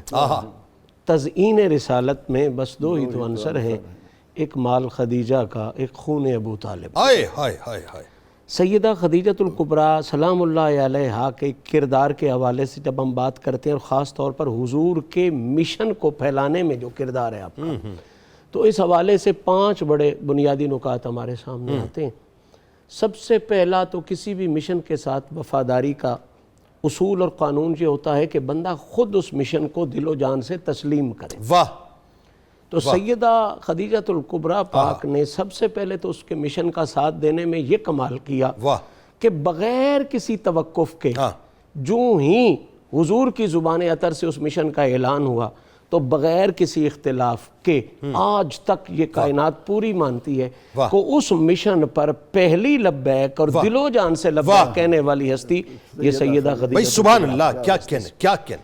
پھر قبلہ صرف خود ہی تسلیم نہیں کیا، اس مشن کو عام کرنے کے لیے حضور کی کوشش مبارکہ کو مزید بارآور کرنے کے لیے دوسرا کمال کا کام کیا کہ ایک مرد کے لیے، اور مرد ڈومینیٹنگ معاشرے میں مرد کے لیے معاش اختیار کرنا، ذریعہ روزگار اختیار کرنا بہت لازمی چیز ہے۔ بالکل ٹھیک۔ سیدہ خدیجۃ الکبریٰ کا دوسرا مشن کا عظیم ساتھ یہ ہے کہ آپ نے اپنی حلال دولت سے جو تجارت کے ذریعے کمائی تھی، میرے نبی کریم صلی اللہ علیہ وسلم کو معاش کی فکر سے دور کر دیا۔ واہ، سبحان اللہ، سبحان اللہ۔ اب حضور کو سوائے اس مشن کے پھیلانے کے اور کوئی ایسی پریشانی نہیں تھی کہ میں نے کمانا ہے اور تب یہ دن گزرنا ہے، تب شام کو کھانا پکنا ہے۔ ساری دولت حضور کے قدموں میں ڈال دی۔ یہ بھی ایک میسج ہے، یہ بہت بڑا میسج جو معاش سے جو ہے ماورا ہو جاتا ہے، مغرہ ہو جاتا ہے۔ یہ پرابلم ہے کہ ہمارے ہاں صرف یہ سمجھا جاتا ہے کہ مرد کا ہی کام ہے کہ وہ دولت بیوی کے قدموں میں ڈالے، اس کو ATM کارڈ سمجھا جاتا ہے۔ ہاں، سیدہ خدیجۃ الکبریٰ نے بتایا نہیں، یہ دوہرا رشتہ ہے، یہ ادھر سے ادھر بھی کی جا سکتی ہے، ادھر سے ادھر بھی۔ واہ واہ واہ، کیا اچھی بات ہے۔ تیسرا خوبصورت جو مشن میں آپ کا ساتھ تھا وہ یہ تھا کہ عام طور پہ بدقسمتی ہماری، میں اس کو اچھی بات تو نہیں کرتا، کہ عام طور پر بیویاں پریشانیوں میں اضافے کا سبب بنتی ہیں، اکثریت کی بات ہے، الا ماشاءاللہ اچھے لوگ بھی، بہت اچھی خواتین بھی ہیں، بہت اچھی خواتین بھی ہیں۔ تو سیدہ خدیجۃ الکبریٰ کا تیسرا مشن میں ساتھ دینا یہ تھا کہ وہ نہ صرف پریشانی کا سبب نہیں بنی، بلکہ حضور کی ہر پریشانی کو دور کیا ہے، اون کر لیتی تھی، اون کر لیا اور دور کیا، پریشانی میں ڈھارس بندائی۔ ابھی جو ذکر کر رہے تھے وہی کے موقع والا، تو وہ کیسی خوبصورت ڈانس، حضور تھوڑا سا متفکر ہو کے آئے کیونکہ مشن بہت بڑا تھا، اکیلے تھے، تو آپ پریشان ہوئے کہ مجھے ڈر ہے، تو اس کے جواب میں انہوں نے دیکھے نا کیا کمال ہے ایک عورت کے کردار کا، کہ فوراً آپ کو ذرہ برابر بھی گھبراہٹ کی طرف نہیں جانے دیا. ہاں. کہا صحیح آپ کو کیا ڈر ہے؟ ڈر تو انہیں ہو جن میں اچھا کردار نہ ہو. اب تو اچھے کردار والے ہیں. اور اس کردار کی جو نشانیاں بھی بیان ہو رہی تھی، سوچیں آج بھی سوچنا چاہیے کہ پہلی آپ نے کی کہ آپ صلہ رحمی کرتے ہیں. جو صلہ رحمی کرے اسے اللہ رسوا نہیں ہونے دیتا. کیا کہنے. اور آپ وعدوں کو پورا کرتے ہیں.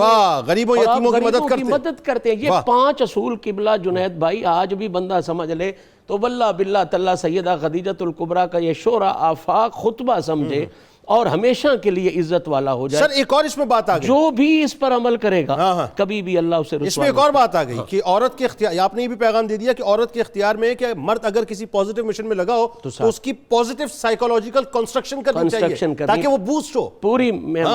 اور چوتھا کام آپ کا یہ ہے کہ آپ نے نہ صرف زبانی ڈھارس بندھائی ہے بلکہ ہر مشکل میں حضور کا ایسا ساتھ دیا ہے کہ مشکل خود حل کی ہے. شیب ابی طالب کو یہ آپ لے لیں، بتائیے تو وہاں کا منظرنامہ یہ ہے کہ وہاں 3 سال جو مشکل ترین گزارے ہیں جو بنو ہاشم کے ساتھ ہوا، اس میں جو سارا خرچہ ہوا ہے وہ خرچہ تو جناب خدیجہ. اللہ اکبر، اللہ اکبر. خرچہ تو جناب خدیجہ نے. یہ مشن کی سنگت کس کمال کی ہے. اور پھر عجیب بات ہے، یہ جو ہجرت حبشہ کے لیے پہلا قافلہ گیا اور پھر دوسرا بڑا قافلہ گیا ہے، سارے تاریخ دان متفق ہیں کہ ان کا سارا خرچہ جناب سیدہ خدیجہ الکبریٰ. ہاں بالکل، ایک مال خدیجہ کا. اور پھر کمال کی بات ہے کہ مکے میں قحط پڑا تو حضور نے کہا کہ اگر قحط کی طرف دیکھتا ہوں تو اگر تمہارے مال کو خرچ کر دوں، اگر تمہارے مال کو خرچ کر دوں تو تیری حوالے سے پریشانی ہوتی ہے، اور نہ کروں تو اللہ کے حوالے سے پریشانی ہوتی ہے کہ غریب لوگ ہیں، بھوکے. تو سیدہ خدیجہ الکبریٰ نے ہاتھ باندھ لیا، حضور میرا کیا ہے، ہر چیز آپ کی ہے، اب جہاں مرضی ہے خرچ کریں. روایت کہتی ہے کہ آپ نے ڈھیر لگا دیا، بلکہ صدیق پاک کا فرماتے ہیں اتنا ڈھیر لگایا کہ دوسری طرف حاجت مند نظر ہی نہیں آتے تھے، اتنا ڈھیر لگ گیا. چونکہ تفصیل جانے میں وقت نہیں تھا اس لیے میں آپ بتائیے اب میں 5 منٹ کو 5 منٹ سمجھ کے جا رہا ہوں. ہاں وہ بار بار میں توجہات تبدیل نہیں کرتا. اچھا اگلی بات یہ ہے کہ یہ مال کا خرچ کرنا یہ بھی اسی مشن کا ساتھ ہے قبلہ. پھر کمال یہ ہوا کہ سیدہ خدیجہ الکبریٰ نے مکے شہر میں جتنے کمزور لوگ تھے، مسکین تھے، غلام تھے، اور ان کا تعلق حضور کے دین کے مشن کی طرف جا رہا تھا، تو سیدہ پاک نے یہ نہیں سوچا کہ کتنا خرچہ ہو رہا ہے، کی کچھ ہو رہا ہے. اپنا سارا مال ان کے لیے وقف کر دیا. کبھی کسی کمزور کی مدد ہو رہی ہے، غلام کو آزاد کی. بلکہ معروف غلام جناب زید بن حارثہ جو حضور کے محبوب ترین غلام تھے، انہیں بھی تو سیدہ خدیجہ الکبریٰ نے خرید کے حضور کی خدمت میں پیش کیا. تو یہ قبلہ سارے معاملات آقا پاک کی زندگی کی جتنی مشکلات تھیں ان میں اپنی جان سے، مال سے وہ کردار ادا کیا ہے کہ واقعتاً تزیین رسالت کا پہلا خوبصورت عنصر جناب خدیجہ الکبریٰ کی ذات نظر آتی ہے. اور میں صرف یہ نہ سمجھوں، لوگ یہ سمجھتے ہیں کہ مال خرچ کیا بس، یہ زبانی ڈھارس بندھائی. اگلا حسن میں اپنی ماؤں، بہنوں، بیٹیوں کے لیے یہ عرض کرنا چاہتا ہوں، اس ماں کی سیرت سے یہ لیں، اتنی بڑی رئیس زادی تھی لیکن نبی پاک کی خدمت اپنے ہاتھوں سے کیا کرتی. کیا بات ہے، کیا رئیس لاکھوں غلام رکھ سکتی تھی لیکن حضور کی خدمت اپنے ہاتھوں سے کیا کرتی. حضور کے پاؤں تک دھلاتی تھی، کھانا خود تیار کر کے. بلکہ وہ جو سلام والی وہ اس کی بیس بھی جو ہے وہ آپ کی ذاتی خدمت. اچھا اس میں ڈاکٹر صاحب یہ سلام والی بات نکل آئی ہے تو سردست اسی پہ بات کر لیتے ہیں کہ ایک تو یہ کہ سیدہ خدیجہ الکبریٰ سلام اللہ علیہا کی قربانیوں میں ظاہر ہے ہر قربانی بے مثل و بے مثال ہے، کوئی اس میں دوسری رائے نہیں ہے. اور آپ یہ دیکھیے کہ یہ بنیاد آپ نے رکھی قربانیوں کی، اس کے بعد پھر ظاہر عمارت اس کے اوپر قائم ہوئی. لیکن ایک منظرنامہ بڑا حسین ہے اور میں چاہتا ہوں اس کو بہت رچاؤ کے ساتھ آپ بیان کریں کیونکہ سمجھنے والے اس بات کو سمجھ پائیں کہ واقعہ بیان کیا ہو رہا ہے. کہ جب آپ غار حرا آیا جایا کرتی تھیں تو ظاہر ایک سلام آپ کی بارگاہ میں آیا اور وہ سلام جو ہے سب سے بڑی بارگاہ سے آیا، وہ اللہ کی بارگاہ ہے. ذرا بتائیے وہ کیا ہوا تھا. بسم اللہ الرحمن الرحیم. ہمیشہ یاد رکھیں کہ ہر چیز کا قاعدہ و رسول قرآن و حدیث میں موجود ہوتا ہے. سلام کا لفظ کبھی تو آتا ہے بطور دعا کے، کبھی سلام کا لفظ آتا ہے بطور استحقاق کے. واہ واہ. یہاں لفظ بطور دعا کے نہیں ہے، بطور استحقاق کے آیا ہے. اس کو باقاعدہ قرآن میں ثبوت موجود ہے. حضرت عیسیٰ علیہ السلام کہتے ہیں سلام علیہ یوم ولدت، جس دن میں پیدا ہوا اس دن مجھ پر سلام. چونکہ آپ کی پیدائش بھی غیر معمولی تھی تو لہٰذا یہ قاعدہ ہوا جہاں بھی غیر معمولی کام ہوگا سلام کا استحقاق ثابت ہوگا۔ تو حضرت خدیجۃ الکبریٰ کے غیر معمولی کام تو ذرا چیک کریں جو تفصیلات بیان ہو رہی ہیں، تو لگتا یہ ہے کہ 3 مرتبہ آپ پر مختلف روایات کے مطابق سلام آیا۔ اچھا، ایک تو سلام آیا کہ یہ جو غار حرا میں حضور نبی اکرم صلی اللہ علیہ وسلم جاتے رہے ہیں اور آپ نے ان کے ساتھ بھرپور تعاون کیا ہے، آپ نے کبھی رکاوٹ نہیں ڈالی، کبھی یہ نہیں کہا جی اکیلی میں کھانا کیسے آپ تک پہنچانے جاؤں، پھر کبھی یہ بھی نہیں کہا کہ آپ کے اوپر بہت روحانی کیفیت رہتی ہے، میں اپنے آپ کو ذرا تنہا فیل کرتی ہوں۔ تو یہ پورے ماحول میں یہ جو غار حرا کی طرف آنا جانا تھا اور اس دوران آپ نے جو کردار ادا کیا، اس پر آپ کو سلام ہو۔ اور دوسری دفعہ کہتے ہیں کہ سلام آپ پر اس وقت بھی آیا جب حضور نبی اکرم صلی اللہ علیہ وسلم کی پہلی وحی کے بعد وہ جو اضطراب کا دورانیہ گزر رہا تھا۔ ایک ہمیشہ یاد رکھیں، نبی کے اندر نبوت کی خود تصدیقی اندر سے پیدا ہوتی ہے، یہ باہر کے ذرائع اصل درجہ نہیں ہوتے، وہ خود تصدیقی داخلی ہوتی ہے، لیکن باہر کے ذرائع سے ذرا ایک ماحول بنا رہے ہوتے ہیں۔ اس لیے حضرت خدیجۃ الکبریٰ سے بات کی، ورقہ بن نوفل تک معاملہ پہنچا تاکہ خارج کا ماحول بھی میری اس خود تصدیقی سے موافقت میں آئے اور نبوت کو پھیلانے کا ماحول بنے۔ اس موقع پر خدیجۃ الکبریٰ نے جو کردار ادا کیا اس پر بھی آپ پر سلام آیا۔ اور تیسرا سلام کہتے ہیں کہ جب یہ شیب ابی طالب کا پورا واقعہ ہو گیا اور اس واقعے کے بعد اتنے صدمات کے باوجود جب آپ ضعف کی طرف اور کمزوری کی طرف بڑھ رہی تھیں، اس وقت بھی آپ کے کردار پر سلام آیا کہ آپ سلامتی ہو آپ پر۔ آپ نے بڑے بڑے ہنگامی ادوار، بڑے بڑے ایمرجنسی کے احوال میں آپ کھڑی ہوئی ہیں اور جس طرح کھڑے ہونے کا حق تھا وہ آپ نے حق ادا کیا ہے۔ تو دیکھیں اللہ تعالیٰ کا حضرت خدیجۃ الکبریٰ کو جبرائیل کے ذریعے سلام بھیجنا یہ ثابت ہے، تو یہ رسپانس ہے اللہ کی طرف سے، خدیجۃ الکبریٰ تجھ پر سلام ہو۔ اچھا آپ کیا کہتے ہیں؟ اے اللہ آپ تو رحمت اور سلام ہیں ہی ہیں، یہ سلام میرے نبی پر ہو، یہ سلام پیغام لانے والے جبرائیل پر ہو، ان پر رحمتیں ہوں، ان پر برکتیں ہوں۔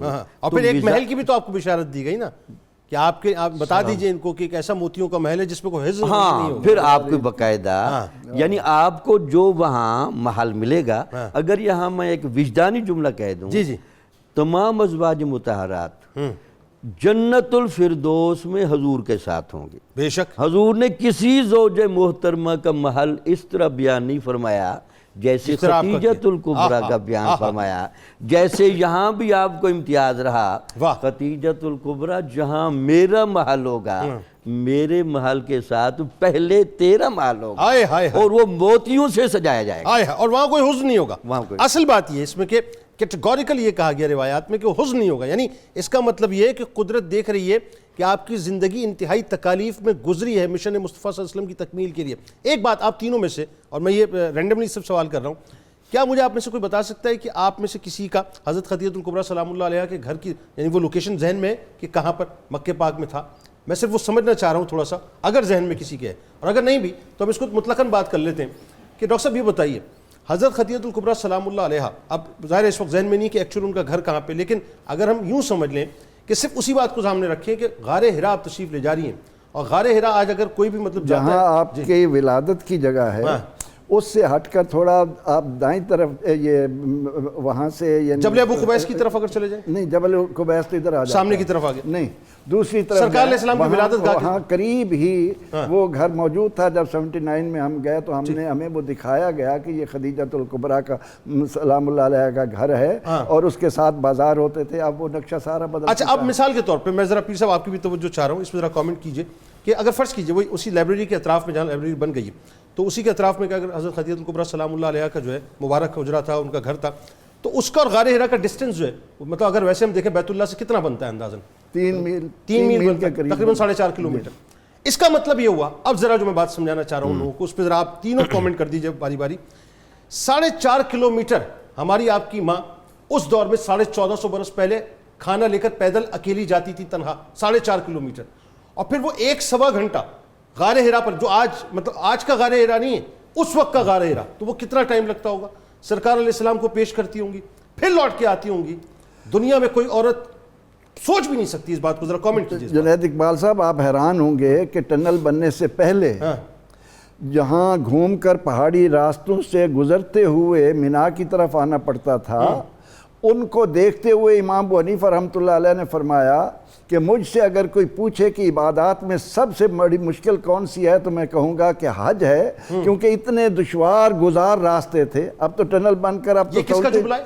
سیدنا امام ابو حنیفہ رحمۃ اللہ علیہ کا۔ اب یہ پہلی دوسری صدی ہجری کی بات ہو رہی ہے، صحیح؟ ذرا آپ کامنٹ کیجیے اس بات پہ۔ بلا شبہ سیدہ خدیجۃ الکبریٰ کا جو بے انتہا محبت والا اور عقیدت والا تعلق تھا آقا کریم علیہ الصلوۃ والتسلیم کے ساتھ، یہ اسی تعلق کی برکت تھی کہ اتنی شدید مشکلات میں بھی بیونڈ دی امیجنیشن، اس میں کوئی شک نہیں ہے، یہ وہ خاص کوئی برکت تھی حضور کے ساتھ تعلق کی جو ان میں اس قسم کا جذبہ پیدا کرتی تھی کہ وہ تھکتی نہیں تھی۔ کیونکہ روا روی میں لوگ کہتے ہیں غار ہرا جاتی تھی، بھائی جاتی تو تھی، ذرا تفصیل تو بتاؤ۔ بلکہ سچی بات یہ ہے جاتی کیسے جنید بھائی کہ بہت آسانیاں ہو گئی ہیں اب بھی، لیکن آج کل بھی وہاں پہ جاتے ہوئے بندے کو بہت کچھ یاد آ جاتا ہے۔ میں وہی تو کہہ رہا ہوں، بہت کچھ، اور 1450 برس پہلے کیا اور آپ کے اور میرے جیسے جو مطلب کمزور وجود کے لوگ ہیں یا کمزور حوصلے کے لوگ ہیں، وہ تو آج بھی نہیں چڑھ سکتے۔ ایسا ہی ہے۔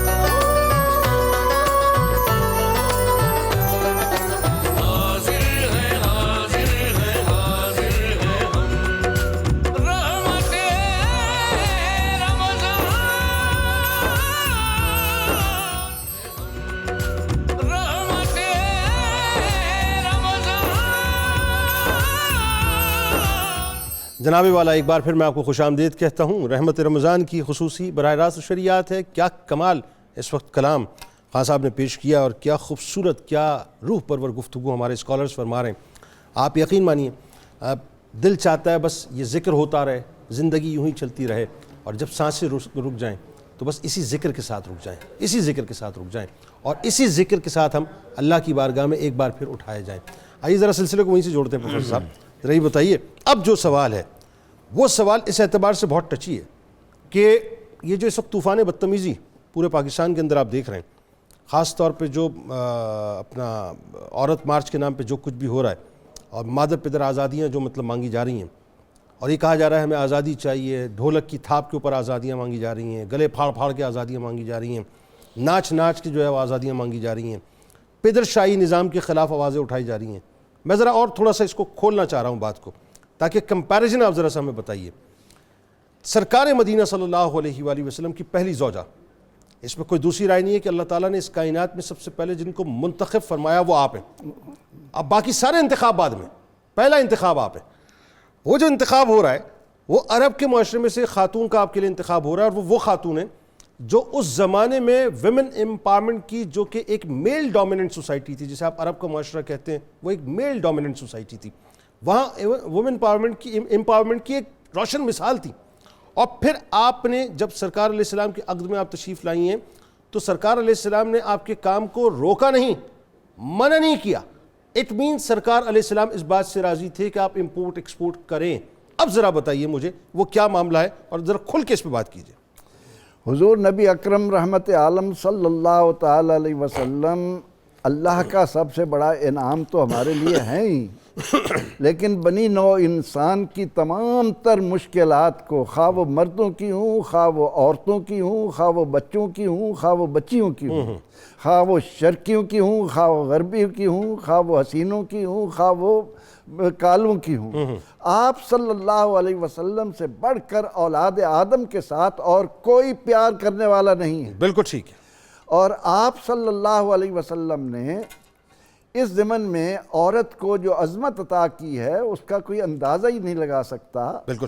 آپ نے تو عورت کو نہ صرف جینے کا حصہ دیا بلکہ جو عورت ورثے میں تقسیم ہو رہی تھی آپ نے اس کو ورثے میں حقدار بنایا، اور آپ صلی اللہ علیہ وسلم نے سیدہ خدیجۃ الکبریٰ سلام اللہ علیہا کو کہ ان کے والد کی وفات کے بعد کوئی نگرانی کرنے والا نہیں تھا، خود میدان میں آئیں اور اس انداز سے تجارت کی کہ قافلے خواہ مشرق وسطیٰ سے ہوتے ہوئے جنوبی یمن کو جا رہے ہوں، ٹھیک ہے، یا شمالی افریقہ سے ہوتے دوسرے علاقے سے ہوتے ہوئے شام کو، شمالی شام کو جا رہے ہوں، ٹھیک ہے، آپ کے قافلے کس طرح جاتے تھے؟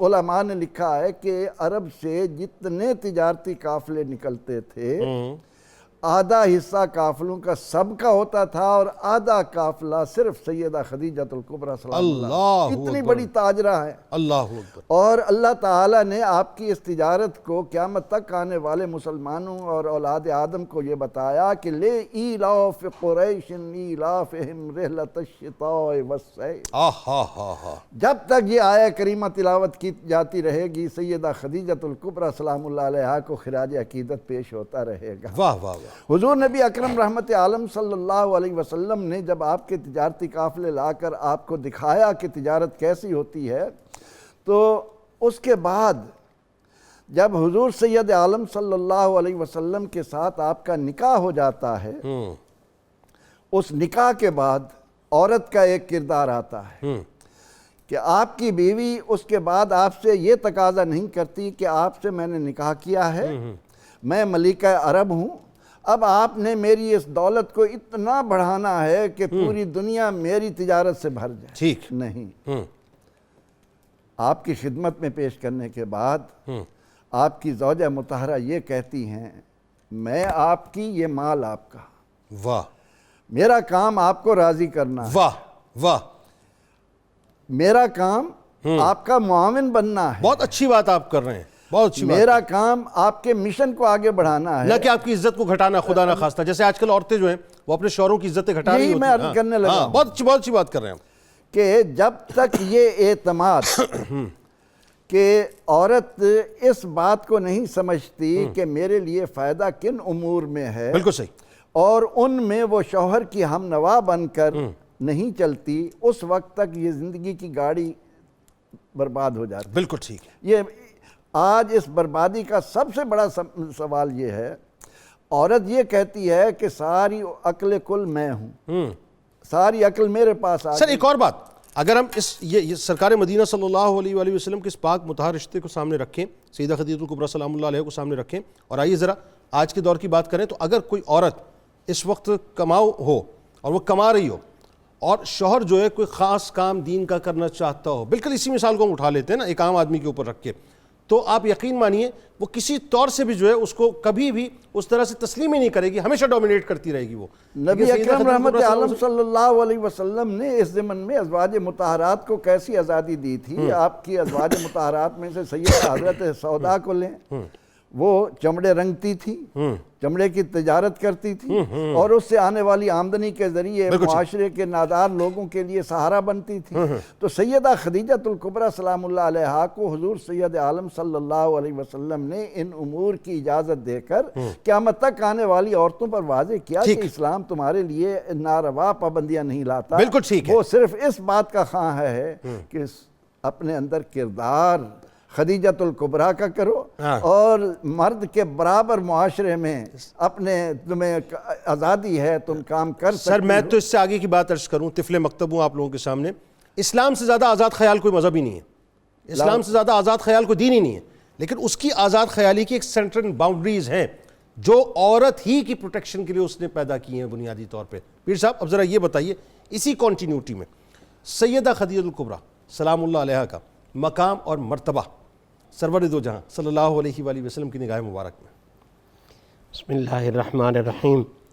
سیدہ خدیجۃ الکبریٰ سلام اللہ علیہا کا مقام و مرتبہ آقا پاک کی زبان میں، آقا پاک کی زبان کی جب ہم بات کرتے ہیں تو یقیناً اس کے دو حصے ہیں۔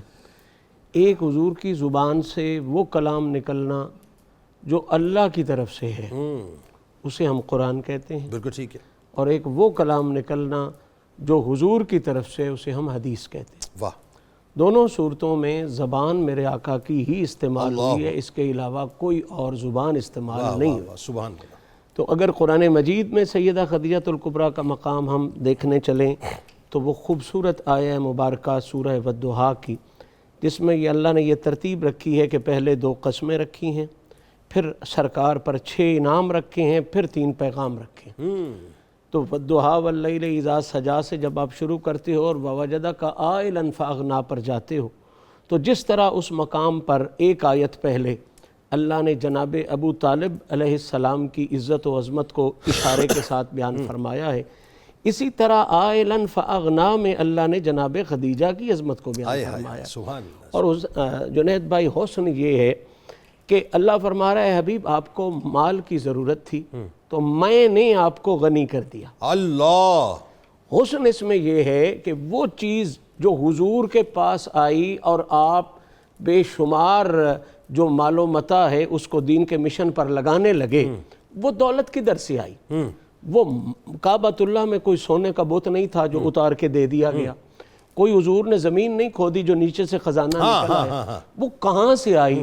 تو اپنے غیر یہ مانتے ہیں وہ جو بے تحاشا دولت آئی اور جو دین محمدی کے مشن پر لگی، جس کے ساتھ فاغنا والی بات ظاہر ہوئی، وہ دولت جناب خدیجۃ الکبریٰ۔ بھائی کیا کہنے، یعنی اس میں اصل حسن یہ ہے کہ اللہ نے اس دولت کی نسبت اپنی طرف کی ہے۔ واہ، یعنی خدیجہ کی دولت اور خدیجہ واہ واہ کیا اچھا نکتہ ہے صاحب، واہ اللہ نے اپنی ذات کے ساتھ متصل بڑا اچھا نکتہ ہے، سبحان یعنی اللہ۔ غریب میں نہیں کیا ہے لیکن خدیجہ کی دولت سے کیا ہے۔ یعنی یہ اللہ کا مان بھی دیکھیں کیسا اللہ کا مان ہے، یہ جس طرح ادھر ہے کہ علم یجد کا یتیمن فآویٰ کہ آپ کو اپنی پناہ دی اور گھر ابو طالب کا چنا، ادھر غنا اپنی بارگاہ سے دی اور توسل اور وسیلہ جو ہے وہ جناب خدیجہ پاک کا۔ سبحان اللہ، یہ کمال کا مقام ہے۔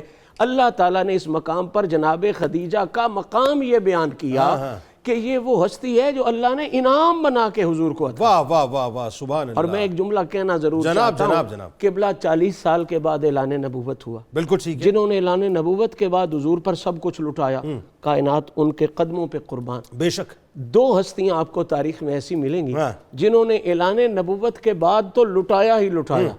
ابھی حضور نے اعلان نبوت نہیں کیا، صرف حضور کا کردار دیکھ کے انہوں نے اور صرف حضور کی ذات دیکھ کے انہوں نے عملاً حضور کو نبی تسلیم کر لیا اعلان نبوت سے پہلے، اور سب کچھ نبی پہ قربان کر دیا۔ ایک ہستی ابو طالب کی ہستی ہے، ایک ہستی جناب خدیجۃ الکبریٰ کی ہستی ہے۔ حضرت فاطمہ بنت اسد سلام اللہ علیہ کو بھی شامل کر لیا۔ جب جناب ابو طالب آئیں گے تو آ جائیں گی۔ اب بات کر رہے ہیں ہم جناب سیدہ خدیجۃ الکبریٰ سلام اللہ علیہا کے اس خوبصورت کردار کی اور اس خوبصورت حصے کی جو آقا کریم علیہ الصلاۃ والتسلیم کی ذات کے ساتھ جڑا ہوا ہے، اور بے پناہ جس میں محبتیں ہیں، بے پناہ جس میں عقیدتیں ہیں۔ اور ساتھ ساتھ ہمارا خاص طور پہ سوال کس پوائنٹ پر آ کے رکا ہے؟ سرور دو جہاں صلی اللہ علیہ وآلہ وسلم کی نگاہ میں جو آپ کا مقام مرتبہ، جہاں حضور کے، یہ قرآن کے نگاہ میں میں نے عرض کیا، اب چلتے ہیں حضور کی نگاہ میں، یعنی وہ حدیث کا جو شعبہ بنتا ہے اس کی طرف چلیں تو آقا کریم صلی اللہ علیہ وسلم کا یہ فرمان بڑا واضح، حضور نے فرمایا کائنات بھر کی عورتوں میں سے بہترین عورت جو اللہ نے میری زوجہ بنائی ہے وہ خدیجۃ الکبریٰ۔ اللہ اکبر۔ اور پھر اس کی آپ نے 5 وجوہات بیان فرمائی، جی جی جی جی، یعنی توجیہ بھی بیان کی کہ میں ایسے ہی انہیں بہترین نہیں کہہ رہا۔ فرمانے لگے آقا کریم صلی اللہ علیہ وسلم، اور یہ ایک دفعہ نہیں بڑی دفعہ ذکر ہوا جناب خدیجۃ الکبریٰ کا، تو یہ ذکر آتا رہا۔ فرمایا وہ مجھ پر اس وقت ایمان لائیں جب لوگ میرا انکار کر رہے تھے، اللہ میرا اس وقت ساتھ دیا جب لوگ مجھے چھوڑ کے جا رہے تھے، میری اس وقت دل جوئی کی جس وقت لوگ میرا دل توڑ رہے تھے۔ اور سرکار دو عالم صلی اللہ علیہ وسلم کا یہ جملہ تو میں سمجھتا ہوں کہ اس سے بعد کسی تعارف کی ضرورت بارہا یاد کرنا، کسی چیز کی اور ضرورت ہی نہیں ہے کہ بار بار یاد کیا، اولاد بھی یہیں سے ملی۔ لیکن اگلا جملہ، ساری کائنات کے دل میں محبت سرکار رکھی گئی، واہ، اور حضور فرماتے ہیں میرے دل میں محبت خدیجۃ الکبریٰ۔ کیا کہنا ہے پیر صاحب، سبحان اللہ۔ اس سے بڑھ کر مقام یا مرتبہ کہاں سے ہو سکتا ہے کہ حضور فرمائے میرے دل میں قد رزقتنی حبا، کہ مجھے اللہ نے میرے دل میں خدیجۃ الکبریٰ کی محبت کو ڈالا۔ بھائی کیا کہنے، سبحان اللہ۔ یعنی کائنات کی محبوب ترین ہستی سرکار کی ذات جناب مصطفیٰ ہے، اور جناب مصطفیٰ کی محبوب ترین ہستی سیدہ خدیجۃ۔ کیا کہنا کہ پہنچی تیری دولت سے کمک دین نبی کو، مشکل تھے جب اسلام پہ حالات، ختیجہ ہو جاتی تھی نم آنکھ شہ دین کی تیرے بعد، یاد آتی تھی جب کوئی تیری بات خدیجہ، لکھ پاؤں تیری عظمت و رفت کا قصیدہ، میں کیا ہوں بھلا کیا میری اوقات خدیجہ۔ اب ذرا یہ بتائیے فائنلی ڈاکٹر صاحب، حضرت خدیجہ الکبریٰ سلام اللہ علیہا، اب وہ منظر نامہ ہے جہاں پر شیب ابی طالب کی سختیاں ہیں، اور یہاں سننے والوں کو بھی ظاہر اس بات کا خیال رہے، اور میں آپ سے گزارش کروں گا ذرا آپ اس پہ کامنٹ کیجئے گا، ٹاپ آف دا لائن تاجرہ عرب کی، اہل ثروت، اور عالم یہ کہ مال و دولت کی کمی نہیں، اور پھر عالم یہ کہ وہ جو 3 برس ہیں کہ جہاں پر پتے ابال ابال کے پینے پڑ رہے ہیں، یہ ذرا ضرور بتائیے گا۔ آج خواتین خاص طور پہ جو بیویاں ہیں نا بڑا واویلا کرتی ہیں نا، مال نہیں ہے تو اسٹیٹس نہیں ہے، تو ذرا یہ بتائیے جو سختیاں کیا تھیں، پھر آپ کا وصال مبارک اور میرے سرکار علیہ السلام کا غم بتائیے ذرا۔ بسم اللہ الرحمن الرحیم، بڑے خوبصورت آپ کے جملے ہیں۔ ہمیشہ یاد رکھیں کہ اللہ تعالیٰ نے انسانی وجود میں 3 حاجتیں رکھی ہیں، جسمانی حاجتیں، ذہنی حاجتیں اور روحانی حاجتیں۔ ان تینوں حاجتوں میں بیلنس مقصود ہے۔ جو یہ چاہتا ہے کہ جسمانی تقاضوں کو ترجیح اول میں رکھا جائے وہ غلط کہتے ہیں۔ جس طرح ہم یقین کر لیتے ہیں کہ ایک ڈاکٹر کے بارے میں آپ کو یقین ہوتا ہے کہ جو دل کا، دماغ کا اور جسم کا آپس میں کہیں کنٹراسٹ ہونا شروع ہو جائے تو ڈاکٹر بہتر جانتا ہے کہ پہلے دل کو قابو کرنا ہے، دماغ کو قابو کرنا ہے یا جسم کو قابو کرنا ہے۔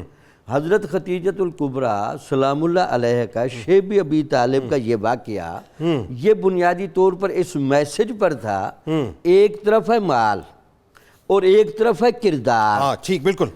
تو مال اب ساتھ نہیں چل رہا لیکن کردار پر قربانی دینی پڑ رہی ہے، تو وہ وہاں پریشان نہیں ہوتی، اضطراب میں نہیں آتی، قدم نہیں لڑکھڑاتے۔ وہ میسج دیتی پوری دنیا کے خواتین کو، ہمیشہ کردار اہم ہے، ہمیشہ سچ اہم ہے، ہمیشہ عفت اہم ہے، ہمیشہ خلوت میں بھی رہ کر اپنے آپ کو محفوظ رکھنا پڑے وہ زیادہ اہم ہے کہ آپ صرف مال کی بنیاد پر، جسمانی تقاضوں کی بنیاد پر اور چند شہرت طلب عناصر کی بنیاد پر ایک پورا انسان اپنے آپ کو اس کے پیچھے چلا دے۔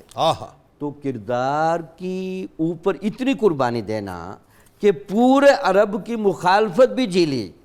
حضور نبی اکرم صلی اللہ علیہ وسلم جو حضرت خدیجہ الکبریٰ کے نزدیک سراپا کردار شخصیت ہیں، حق کی بات کر رہے ہیں، سچ کی بات کر رہے ہیں اور معاشرے کو اللہ کی طرف بلا رہے ہیں، تو وہاں حضرت خدیجہ الکبریٰ اپنا جسمانی خدمات کے ساتھ اپنا مال خدمت کے طور پر دیتی ہے۔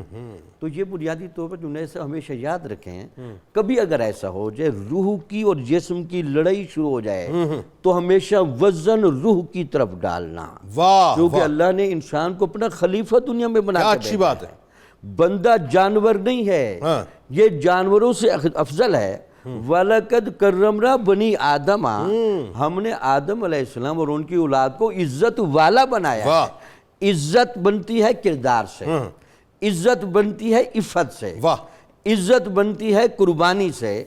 اچھا بعضوں کا جنید صاحب یہ ہوتا ہے جب آپ ایک سفر پر جا رہے ہو نا تو چلتے ہوئے تو آسانی لگتی ہے، لیکن اگر یکدم آپ کو پیچھے ہٹنا پڑے اور حالات کی سازگاری بھی نظر نہ آ رہی ہو، اس موقع پر بھی ساتھ رکنا یہ آپ کی غیر معمولی صلاحیت کی عکاسی کرتا ہے۔ اللہ اکبر۔ یعنی حضور نبی اکرم صلی اللہ علیہ وسلم نے جب تبلیغ فرمائی، لوگ مسلمان ہو رہے ہیں، سفر بڑھ رہا ہے، مشکلات ضرور ہیں، لیکن شیب ابی طالب میں سارا ریورس ہو گیا۔ بالکل ایسا اس وقت بھی خدیجہ الکبریٰ کی حق شناسی، آپ کیا زبردست بات کر رہے ہیں، واہ واہ واہ۔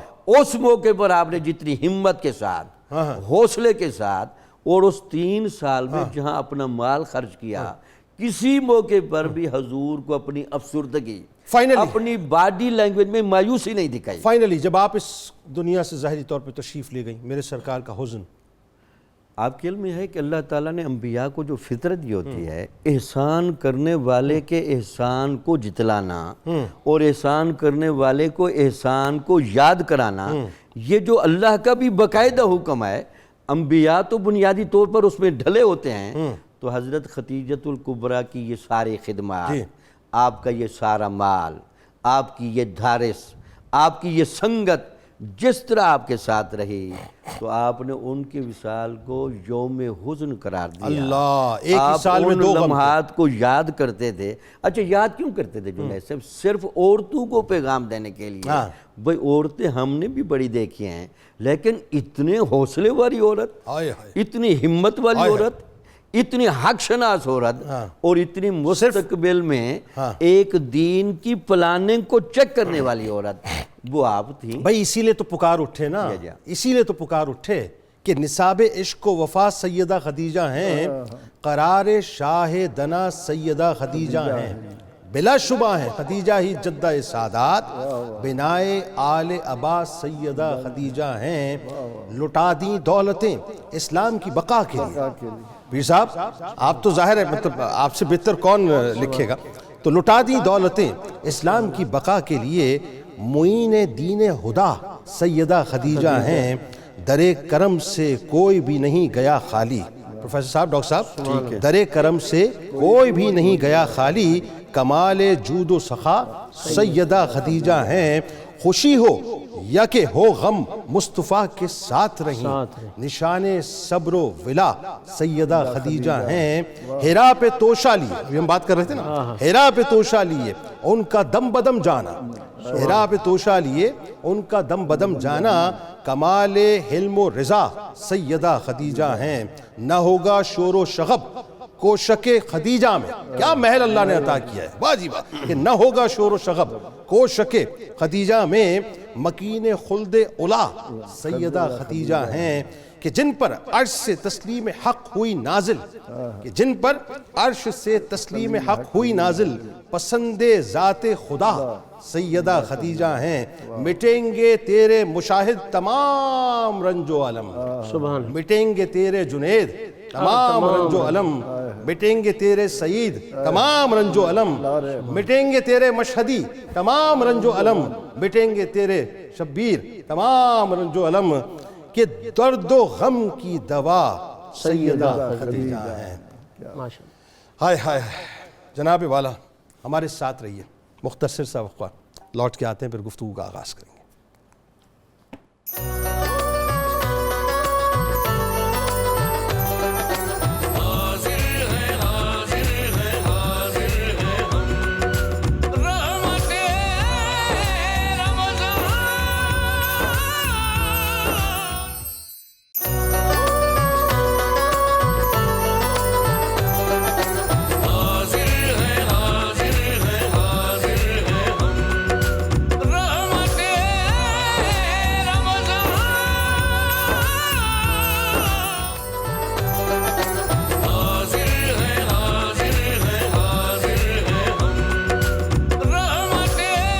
ایک بار پھر میں ناظرین آپ کو خوش آمدید کہتا ہوں۔ رحمت رمضان کی خصوصی براہ راست نشریات میں قصص الانبیاء کا موقع ہے، اور آج کا پروگرام انشاءاللہ بڑا انٹرسٹنگ اس اعتبار سے ہوگا کہ جس کعبے کو ہم اپنا سب کچھ مانتے ہیں، جو اللہ کا گھر ہے، اس کی تعمیر کیسے ہوئی، آج بنیادی طور پر صرف اس کی تاریخ پہ بات کریں گے۔ ناظرین کرام، روایات میں آتا ہے کہ حضرت آدم علیہ السلام جب جنت سے زمین پر تشریف لائے تو بارگاہ الہی میں اس طرح سے عرض کیا کہ یا اللہ، میں یہاں نہ تو ملائکہ کی تکبیر و تسبیح سنتا ہوں اور نہ کوئی عبادت گاہ دیکھتا ہوں، جیسا کہ آسمان میں بیت المعمور دیکھتا تھا جس کے ارد گرد ملائکہ باقاعدہ طواف کیا کرتے تھے۔ اللہ تبارک و تعالیٰ نے ارشاد فرمایا کہ اے آدم، جاؤ، ہم جہاں نشان بتاتے ہیں وہاں کعبہ بنا کر اس کے گرد طواف بھی کر لو اور اس کی طرف منہ کر کے نماز بھی ادا کر لو۔ حضرت جبرائیل علیہ السلام حضرت آدم علیہ السلام کی رہبری کے لیے ان کے ساتھ چلے اور انہیں وہاں لائے جہاں سے زمین بنی تھی۔ یعنی روایات بتاتی ہیں یہ جو زمین کی ابتدا ہوئی ہے نا، یہ اس جگہ سے ہوئی ہے جہاں اللہ تبارک و تعالیٰ نے اپنا گھر یعنی خانہ کعبہ تعمیر کروایا۔ یعنی کعبے کی جگہ سے ہی پانی سب سے پہلے جھاگ کی صورت میں باہر آیا، پھر جھاگ سے ہی زمین کی ابتدا ہوئی۔ حضرت جبرائیل علیہ السلام نے ناظرین وہاں اپنا پر مار کر ساتوں زمین تک اس کی پہلے بنیاد ڈالی، جس کو ملائکہ نے 5 پہاڑوں کے پتھروں سے باقاعدہ بھرا، یعنی اس میں کوہ لبنان آتا ہے روایات میں، کوہ طور آتا ہے، جودی آتا ہے، ہرا آتا ہے اور طور سینا آتا ہے، کہ جس کی بنیادوں سے پتھر نکال کے باقاعدہ اس کی تعمیر کی گئی۔ نشان کے لیے ناظرین ہر 4 طرف کی دیوار اٹھا دی گئی، اس طرف منہ کر کے سیدنا آدم علیہ السلام نماز پڑھتے رہے اور اس کا باقاعدہ طواف کرتے رہے۔ یہاں تک تو بات آپ کو سمجھ آ گئی ہوگی۔ بعض روایات میں آیا ہے کہ بیت المعمور کو اس بنیاد پر رکھ دیا گیا، پھر طوفان نوح میں بیت المعمور کو باقاعدہ اٹھا لیا گیا اور کعبے کی جگہ اونچے ٹیلے کی طرح رہ گئی تھی۔ لوگ یہاں آتے تھے اور برکت کے لیے باقاعدہ دعا کیا کرتے تھے۔ وقت گزرتا رہا اور لوگ اسی طرح خانہ کعبہ کے نشان کو دیکھ کر اپنی التجائیں کرتے رہے اور اس سے برکت حاصل کرتے رہے۔ چنانچہ اللہ تعالیٰ کے حکم سے جب حضرت ابراہیم علیہ السلام نے حضرت حاجرہ سلام اللہ علیہا اور اپنے بیٹے اسماعیل علیہ السلام کو یہاں چھوڑا اور یہاں آبادی ہو گئی، تو حضرت ابراہیم علیہ السلام کو حکم دیا گیا کہ اسماعیل علیہ السلام کو ساتھ لے کر کعبے کی تعمیر کرو۔ یعنی یہاں سے اب ناظرین تھوڑی سی پوزیشن جو ہے یا یوں کہیے کہ سچویشن تبدیل ہونے جا رہی ہے۔ ایک بادل کا ٹکڑا بھیج کر اللہ تبارک و تعالیٰ نے جو کعبے کی حد تھی بنیادی طور پر جہاں پر اس وقت کعبہ ہے اس کو متعین کر دیا اور حضرت جبرائیل علیہ السلام نے خط کھینچ دیا۔ حضرت ابراہیم علیہ السلام نے حضرت آدم علیہ السلام کے زمانے کی بنیادوں پر ہی عمارت تعمیر فرمائی۔ کعبہ شریف کی ناظرین جو بلندی ہے وہ بتایا جاتا ہے کہ 9 ہاتھ، رکن اسود سے رکن شامی تک تقریباً 33 ہاتھ، رکن غربی سے رکن یمانی تک تقریباً 31 ہاتھ اور رکن یمانی سے رکن اسود تک تقریباً 20 ہاتھ اور رکن شامی سے رکن غربی تک تقریباً 22 ہاتھ رکھی گئی۔ یعنی کعبہ شریف اس وقت مستطیل تھا لیکن طول اور عرض کی ایک دیوار معمولی چھوٹی تھی۔ اس کے علاوہ 2 دروازے بنائے گئے جو زمین کے ساتھ ملے ہوئے تھے۔ بعد میں ناظرین طبہ ہمیری جو ہے اس کے زمانے میں اس کو جو ہے باقاعدہ کوار یعنی زنجیر وغیرہ لگا دیے گئے۔ اچھا، اب کس شان سے اللہ تبارک و تعالیٰ کا گھر تعمیر ہوا کہ حضرت ابراہیم علیہ السلام تعمیر فرماتے اور حضرت اسماعیل علیہ السلام پتھر اور گارا باقاعدہ لا کے دیتے تھے۔ گویا اللہ کے نبی اس کے معمار تھے اور اللہ ہی کے نبی جو ہیں ان کے معاون و مددگار تھے۔ مقام ابراہیم اور حجر اسود ناظرین یہ دونوں جنتی یاقوتیں ذہن میں رکھیے گا، یعنی یہ باقاعدہ جنت سے منگوائے گئے ہیں اور یہ دونوں بہت نورانی تھے۔ اللہ تبارک و تعالیٰ نے ان کا جو نور تھا وہ مکمل طور پہ محو کر دیا، اور اگر ایسا نہ ہوتا تو یہ مشرق و مغرب کو چمکا دیتے۔ مقام ابراہیم وہ پتھر ہے جس پر کھڑے ہو کر حضرت ابراہیم علیہ السلام کعبہ شریف کی تعمیر کرتے، اور جس قدر عمارت بلند ہوتی جاتی تھی یہ پتھر بھی اسی انداز سے اونچا ہوتا جاتا تھا اور یہ پتھر آپ کے کھڑے ہونے سے نرم بھی ہو جاتا تھا۔ یہاں میں ایک بات آپ کو سمجھانا چاہتا ہوں ناظرین کہ یہ جو پتھر کی سختی تھی وہ بنیادی طور پہ آپ کے لیے اس لیے نرم کر دی گئی تاکہ آپ کے قدموں کو کسی قسم کی تکلیف نہ پہنچے، اور اسی لیے آپ کے قدموں کے نشان آپ دیکھتے ہیں نا، جو لوگ عمرے پر جاتے ہیں، حج پہ جاتے ہیں، وہ مقام ابراہیم پہ 2 گانا ادا کرتے ہیں۔ وہ جو ایک پتھر ہے نا گولڈن کلر کا، بیسیکلی اس پر جو نشان ہے وہ حضرت ابراہیم علیہ السلام کے قدمین شریفین کے نشان ہیں، اور یہ بنیادی طور پر ناظرین اسی پتھر کو جبل ابو قبیس پر رکھ کر اور اس کے اوپر کھڑے ہو کر حضرت ابراہیم علیہ السلام نے آواز دی کہ آئے اللہ کے بندو حج کے لیے آؤ۔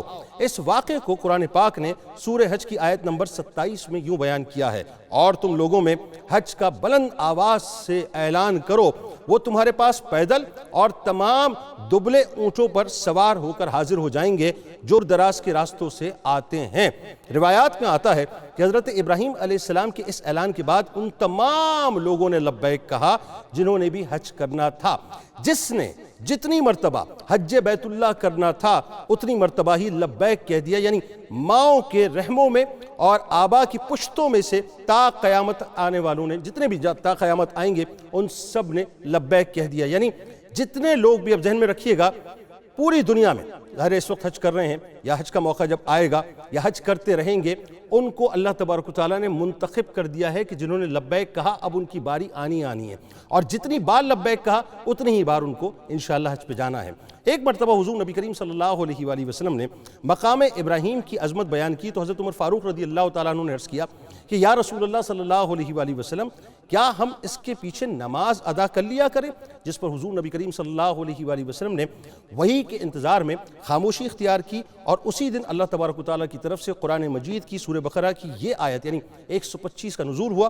اور یاد کرو، یعنی اللہ تعالیٰ یہ فرماتا ہے اور یاد کرو جب ہم نے اس گھر خانہ کعبہ کو لوگوں کے لیے رجوع اور اجتماع کا مرکز بنایا اور جائے امان بنا دیا اور حکم دیا کہ ابراہیم علیہ السلام کے کھڑے ہونے کی جگہ کو مقام نماز بنا لو. اور ہم نے ابراہیم و اسماعیل علیہ السلام کو تاکید فرمائی کہ میرے گھر کو طواف کرنے والوں اور اعتکاف کرنے والوں اور رکوع و سجود کرنے والوں کے لیے پاک صاف کر دو.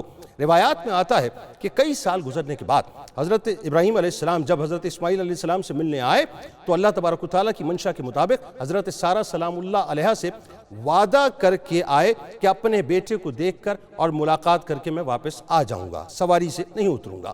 آپ جب مکہ مکرمہ میں داخل ہوئے تو حضرت اسماعیل علیہ السلام شکار کرنے کے لیے گئے ہوئے تھے. اچھا، یہ روایات میں ظاہر مطلب اس انداز سے ناظرین اس کی ترتیب آتی ہے.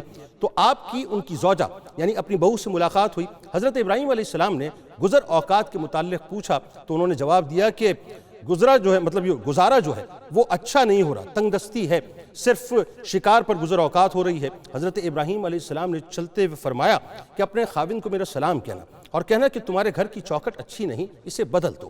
حضرت اسماعیل علیہ السلام جب گھر تشریف لائے تو خود ہی پوچھا کہ آج کوئی بزرگ تو نہیں آئے تھے؟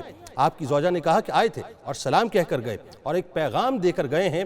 جب پیغام کی تفصیل سنی تو حضرت اسماعیل علیہ السلام نے اپنی زوجہ کو آزاد کر دیا. اس کی وجہ یہ تھی کہ آپ کی زوجہ نے اللہ تبارک و تعالیٰ کی ناشکری کی تھی اور کسی نبی کی زوجہ کی شان یعنی اس قابل نہیں ہے، اس لائق نہیں کہ وہ اس طرح کی بات کرے، وہ کمزوری پر شکایت کرے یا کسی قسم کا شکوہ کرے، بلکہ وہ ہر مصیبت اور آزمائش کی گھڑی میں صابرہ رہے. اب ناظرین ہوا یہ کہ کچھ عرصے کے بعد حضرت ابراہیم علیہ السلام دوبارہ پھر حضرت اسماعیل علیہ السلام سے ملنے کے لیے آئے اور اس وقت بھی حضرت اسماعیل علیہ السلام گھر پر موجود نہ تھے اور حضرت ابراہیم علیہ السلام کی ملاقات اپنی بہو سے ہوئی. یہ حضرت اسماعیل علیہ السلام کی دوسری زوجہ تھیں. تو حضرت ابراہیم علیہ السلام نے گھر کے حالات پوچھے جس پر انہوں نے اللہ کا شکر ادا کیا اور یہ کہا کہ اچھا وقت گزر رہا ہے، زمزم کے پانی پر ہمارا قبضہ ہے، میرے خاوند شکار کر کے لے آیا کرتے ہیں اور ہمارا بہت اچھا وقت گزر رہا ہے. یعنی انہوں نے بنیادی طور پہ شکر کا اظہار کیا. حضرت آدم علیہ السلام سے لے کے ناظرین یہ جو قصہ حضرت ابراہیم علیہ السلام تک چل رہا ہے بہت توجہ سے سنتے رہیے کہ اب سچویشن کیا بنی. حضرت ابراہیم علیہ السلام جب واپس جانے لگے ناظرین تو آپ کی بہو نے اصرار کیا کہ آپ ہمارے پاس ذرا رک جائیں، لیکن آپ نے کہا کہ مجھے سواری سے اتر کر زمین پر آنے کی اجازت نہیں ہے. تو آپ کی بہو نے کہا کہ آپ اپنے پاؤں اس پتھر پر رکھیں تاکہ میں اسے دھو دوں، یعنی ان کو دھو دوں. حضرت ابراہیم علیہ السلام نے جس پتھر پر پاؤں رکھے وہ مقام ابراہیم ہی ہے. آپ علیہ السلام نے واپس چلتے ہوئے حضرت اسماعیل علیہ السلام کے لیے سلام کہا اور پیغام دیا کہ گھر کی چوکھٹ اچھی، اسے مضبوط رکھنا. روایات میں آتا ہے کہ کعبہ کے وقت حضرت ابراہیم علیہ السلام جس پتھر پر کھڑے ہوئے تھے وہ نرم ہو جاتا تھا تاکہ آپ کے پاؤں مبارک جو ہیں اس کی سختی کو محسوس نہ کریں یا آپ کو کسی قسم کی تکلیف نہ ہو. اسی وجہ سے آپ کے قدموں کے نشانات اس پتھر پر پڑ گئے اور جب بلند ہوتا تھا تو وہ خود بخود بلند ہوتا تھا، یعنی اوپر ہو جاتا تھا اور آپ اسی انداز سے جب نیچے آنا چاہتے تھے تو وہ نیچے آ جایا کرتا تھا. یعنی یہ اللہ تبارک و تعالیٰ نے آپ کے لیے باقاعدہ اہتمام کیا تھا. کیونکہ ظاہر ناظرین لاجیکل بات ہے کہ آپ سوچیں جب خانہ کعبہ کی تعمیر ہو رہی ہے تو اس وقت تو کوئی سنارکل یا اس طرح کی کوئی لفٹ وغیرہ تو موجود نہیں تھی یا کوئی ایسا سلسلہ نہیں تھا جس سے آپ اوپر جا پاتے. اللہ تبارک و تعالیٰ نے اس پتھر کو یہ حکم دیا کہ وہ باقاعدہ نبی کریم صلی اللہ علیہ وآلہ وسلم کی جد حضرت ابراہیم علیہ السلام کی خدمت میں اس انداز سے لگا رہے. ایک اور معروف روایت کے مطابق ناظرین حضرت ابراہیم علیہ السلام نے کعبۃ اللہ شریف کی تعمیر کے بعد اس پتھر پر کھڑے ہو کر جبل ابو قبیس سے لوگوں کو حج کی دعوت دی. روایات میں آتا ہے کہ حضرت ابراہیم علیہ السلام کی تعمیر کے بعد جزوی طور پر مختلف اوقات میں کعبۃ اللہ کی تعمیر ہوئی. ایک مرتبہ عمالقہ اور جرہم جو ہیں انہوں نے بھی باقاعدہ تعمیر کی اور اس کے بعد قصی بن کلاب نے کعبہ شریف کی تعمیر کی جس میں چھت ایک درخت کی لکڑی تھی اس سے مطلب استعمال کی گئی اور ساتھ ساتھ جو تخت تھے ناظرین وہ بھی لکڑی کے ہی باقاعدہ ڈالے گئے. روایات میں آتا ہے کہ ایک عورت کعبہ شریف میں خوشبو سلگاتی تھی. ایک مرتبہ اچانک شعلہ اٹھا اور چھت جل گئی اور دیواریں بوسیدہ ہو گئیں. تاہم اہل قریش نے فیصلہ کیا کہ کعبۃ اللہ کی مکمل طور پر نئی تعمیر کی جائے. چنانچہ ولید بن مغیرہ کو عمارت کا امیر مقرر کیا گیا اور یہ طے ہوا کہ اس میں صرف اور صرف حلال مال خرچ ہوگا۔ اس وقت چونکہ امیر لوگوں کے پاس ناظرین زیادہ سود سے حاصل کردہ مال ہوا کرتا تھا، اس لیے حلال مال بہت کم مقدار میں جمع ہوا، تو قریش نے مال کی کمی اور کچھ اپنے مقاصد کے پیش نظر چند تبدیلیاں اس کے اندر کر دیں، جیسا کہ کعبے کی کچھ زمین باہر نکال دی، یعنی عمارت کو چھوٹا کر دیا۔ کعبے سے باہر نکالی ہوئی زمین کو حتیم کہا جاتا ہے اور اسی میں میزاب رحمت یعنی پر نالہ بھی موجود ہے۔ اچھا، یہ جو پر نالہ ہے اس کا رخ اگر آپ توجہ کریں تو وہ مدینہ پاک کی طرف ہے، یعنی دوسرے لفظوں میں اہل تصوف یہ کہتے ہیں کہ یہ میزاب رحمت ایکچولی رحمت للعالمین سے رحمت سمیٹ کے بارش کے وقت جو ہے باقاعدہ مسلمانوں پر اپنی رحمتوں کو برسایا کرتا ہے۔ چھوٹی چھوٹی دیوار سے آج بھی ناظرین اسے علیحدہ نمایاں کیا ہوا ہے۔ طواف اس کے باہر سے ہی ہوتا ہے اور اس کے علاوہ قریش نے 2 دروازوں کی بجائے 1 دروازہ کر دیا، اور وہ بھی بلند تاکہ جسے چاہیں اندر جانے دیں اور جسے چاہیں نہ جانے دیں۔ اب بھی اسی پر عمل ہو رہا ہے اور بادشاہوں کے لیے دروازہ کھلتا ہے، خواہ کتنے ہی وہ یوں سمجھ لیجئے کہ اپنا دنیا دار ہوں یا ویسے۔ اچھا، صلحاء جو ہیں اور متقی افراد ہیں ان کے لیے کبھی دروازہ اس اعتبار سے جو ہے بند نہ ہوا کہ ان کو خاص طور پہ جو ہے جب اللہ تبارک و تعالیٰ چاہتا ہے تو اس میں داخل کر دیا کرتا ہے۔ خانہ کعبہ کے ناظرین اندر لکڑی کے ستونوں کی 2 صفیں بنائی گئیں اور ہر صف میں 3 ستون بنائے گئے۔ کعبہ شریف کی بلندی پہلے سے دگنی کر دی گئی، پہلے بلندی 9 ہاتھ تھی، انہوں نے 18 ہاتھ کر دی۔ خانہ کعبہ کے اندر رکن شامی کے قریب ناظرین ایک زینہ بنایا گیا ہے جس سے چھت پر چڑھ سکتے ہیں۔ عہد صحابہ میں سیدنا عبداللہ بن زبیر رضی اللہ تعالیٰ عنہما نے بھی خانہ کعبہ کی تعمیر اس حوالے سے کی کہ ام المومنین حضرت عائشہ صدیقہ سلام اللہ علیہ سے روایت ہے کہ ایک مرتبہ حضور نبی کریم صلی اللہ علیہ وآلہ وسلم نے کعبے کے متصل حتیم کے بنیاد جو ہے ابراہیمی جو پتھر ہے ناظرین اس سے مطلب باقاعدہ جو ہے وہ دکھائی اور فرمایا کہ قریش نے اس میں کمی کر دی تھی۔ لوگ اگر نئے نئے مسلمان نہ ہوتے اور ان کے جذبات بھڑکنے کا اندیشہ نہ ہوتا تو میں بھی ابراہیمی بنیادوں پر کعبہ شریف دوبارہ تعمیر کروا دیتا۔ اسی روایت کی بنیاد پہ حضرت عبداللہ ابن زبیر رضی اللہ تعالیٰ عنہما نے کعبہ شریف کو منہدم کر کے دوبارہ تعمیر کیا، حتیم کو کعبے میں داخل کیا، 2 دروازے بنائے جو زمین کے متصل ہیں، خوشبودار مٹی چونا وغیرہ ملا کے جو ہے باقاعدہ گارا لگایا گیا اور دروازوں کے اندر باہر جو ہے امبل لگا کر اس کو خوشبودار کیا گیا اور نہایت قیمتی ریشمی غلاف بھی اس پر چڑھایا گیا۔ حضرت عبداللہ بن زبیر رضی اللہ تعالیٰ عنہ کی تعمیر 27 رجب المرجب 46 ہجری میں مکمل ہوئی۔ پھر حجاج یوسف جو کہ عبد الملک بن مروان کا نائب تھا اس نے 74 ہجری میں عمارت کو منہدم کر کے پھر اسی طرح اسے بنا دیا جیسے قریش نے بنایا تھا۔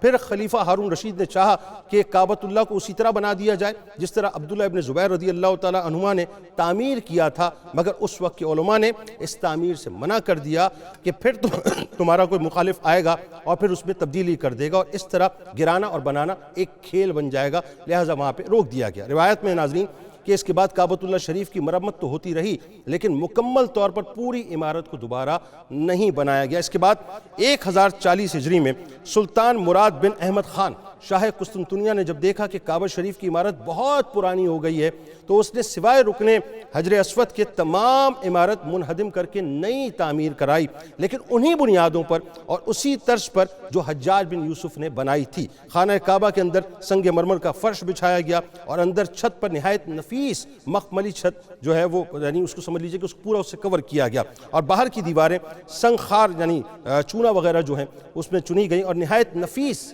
ریشمی سیاہ پردہ تمام خانہ کعبہ شریف پر ڈالا گیا جس پر کلمہ لکھا ہوا تھا اور سنہری حاشیے پر سلطان کا نام درج تھا۔ تو یہ ایک بڑی مختصر سی تعریف میں نے آپ کو یوں سمجھ لیجئے کہ تعریف کے ساتھ جو ہے وہ تاریخ بھی پیش کر دی خانہ کعبہ کی۔ اللہ تبارک و تعالیٰ کا جو گھر ہے وہ اس انداز سے تیار ہوا، بس اس دعا کے ساتھ کہ اللہ تعالیٰ ہر مسلمان کو دنیا میں اپنے گھر کی زیارت کروائے اور بس ہمیں وہ موقع دے کہ ہم عمرے کی سعادتیں بھی حاصل کریں اور حج کی سعادتیں بھی حاصل کریں۔ انشاءاللہ زندگی رہی تو آج شام 4 بجے آپ سے دوبارہ ملاقات ہوگی افطار کی خصوصی براہ راست شریعت میں، اس دعا اس امید اس یقین کے ساتھ کہ اللہ تعالیٰ آپ کا ہمارا ہم سب کا حامی و ناصر ہو۔ اللہ حافظ۔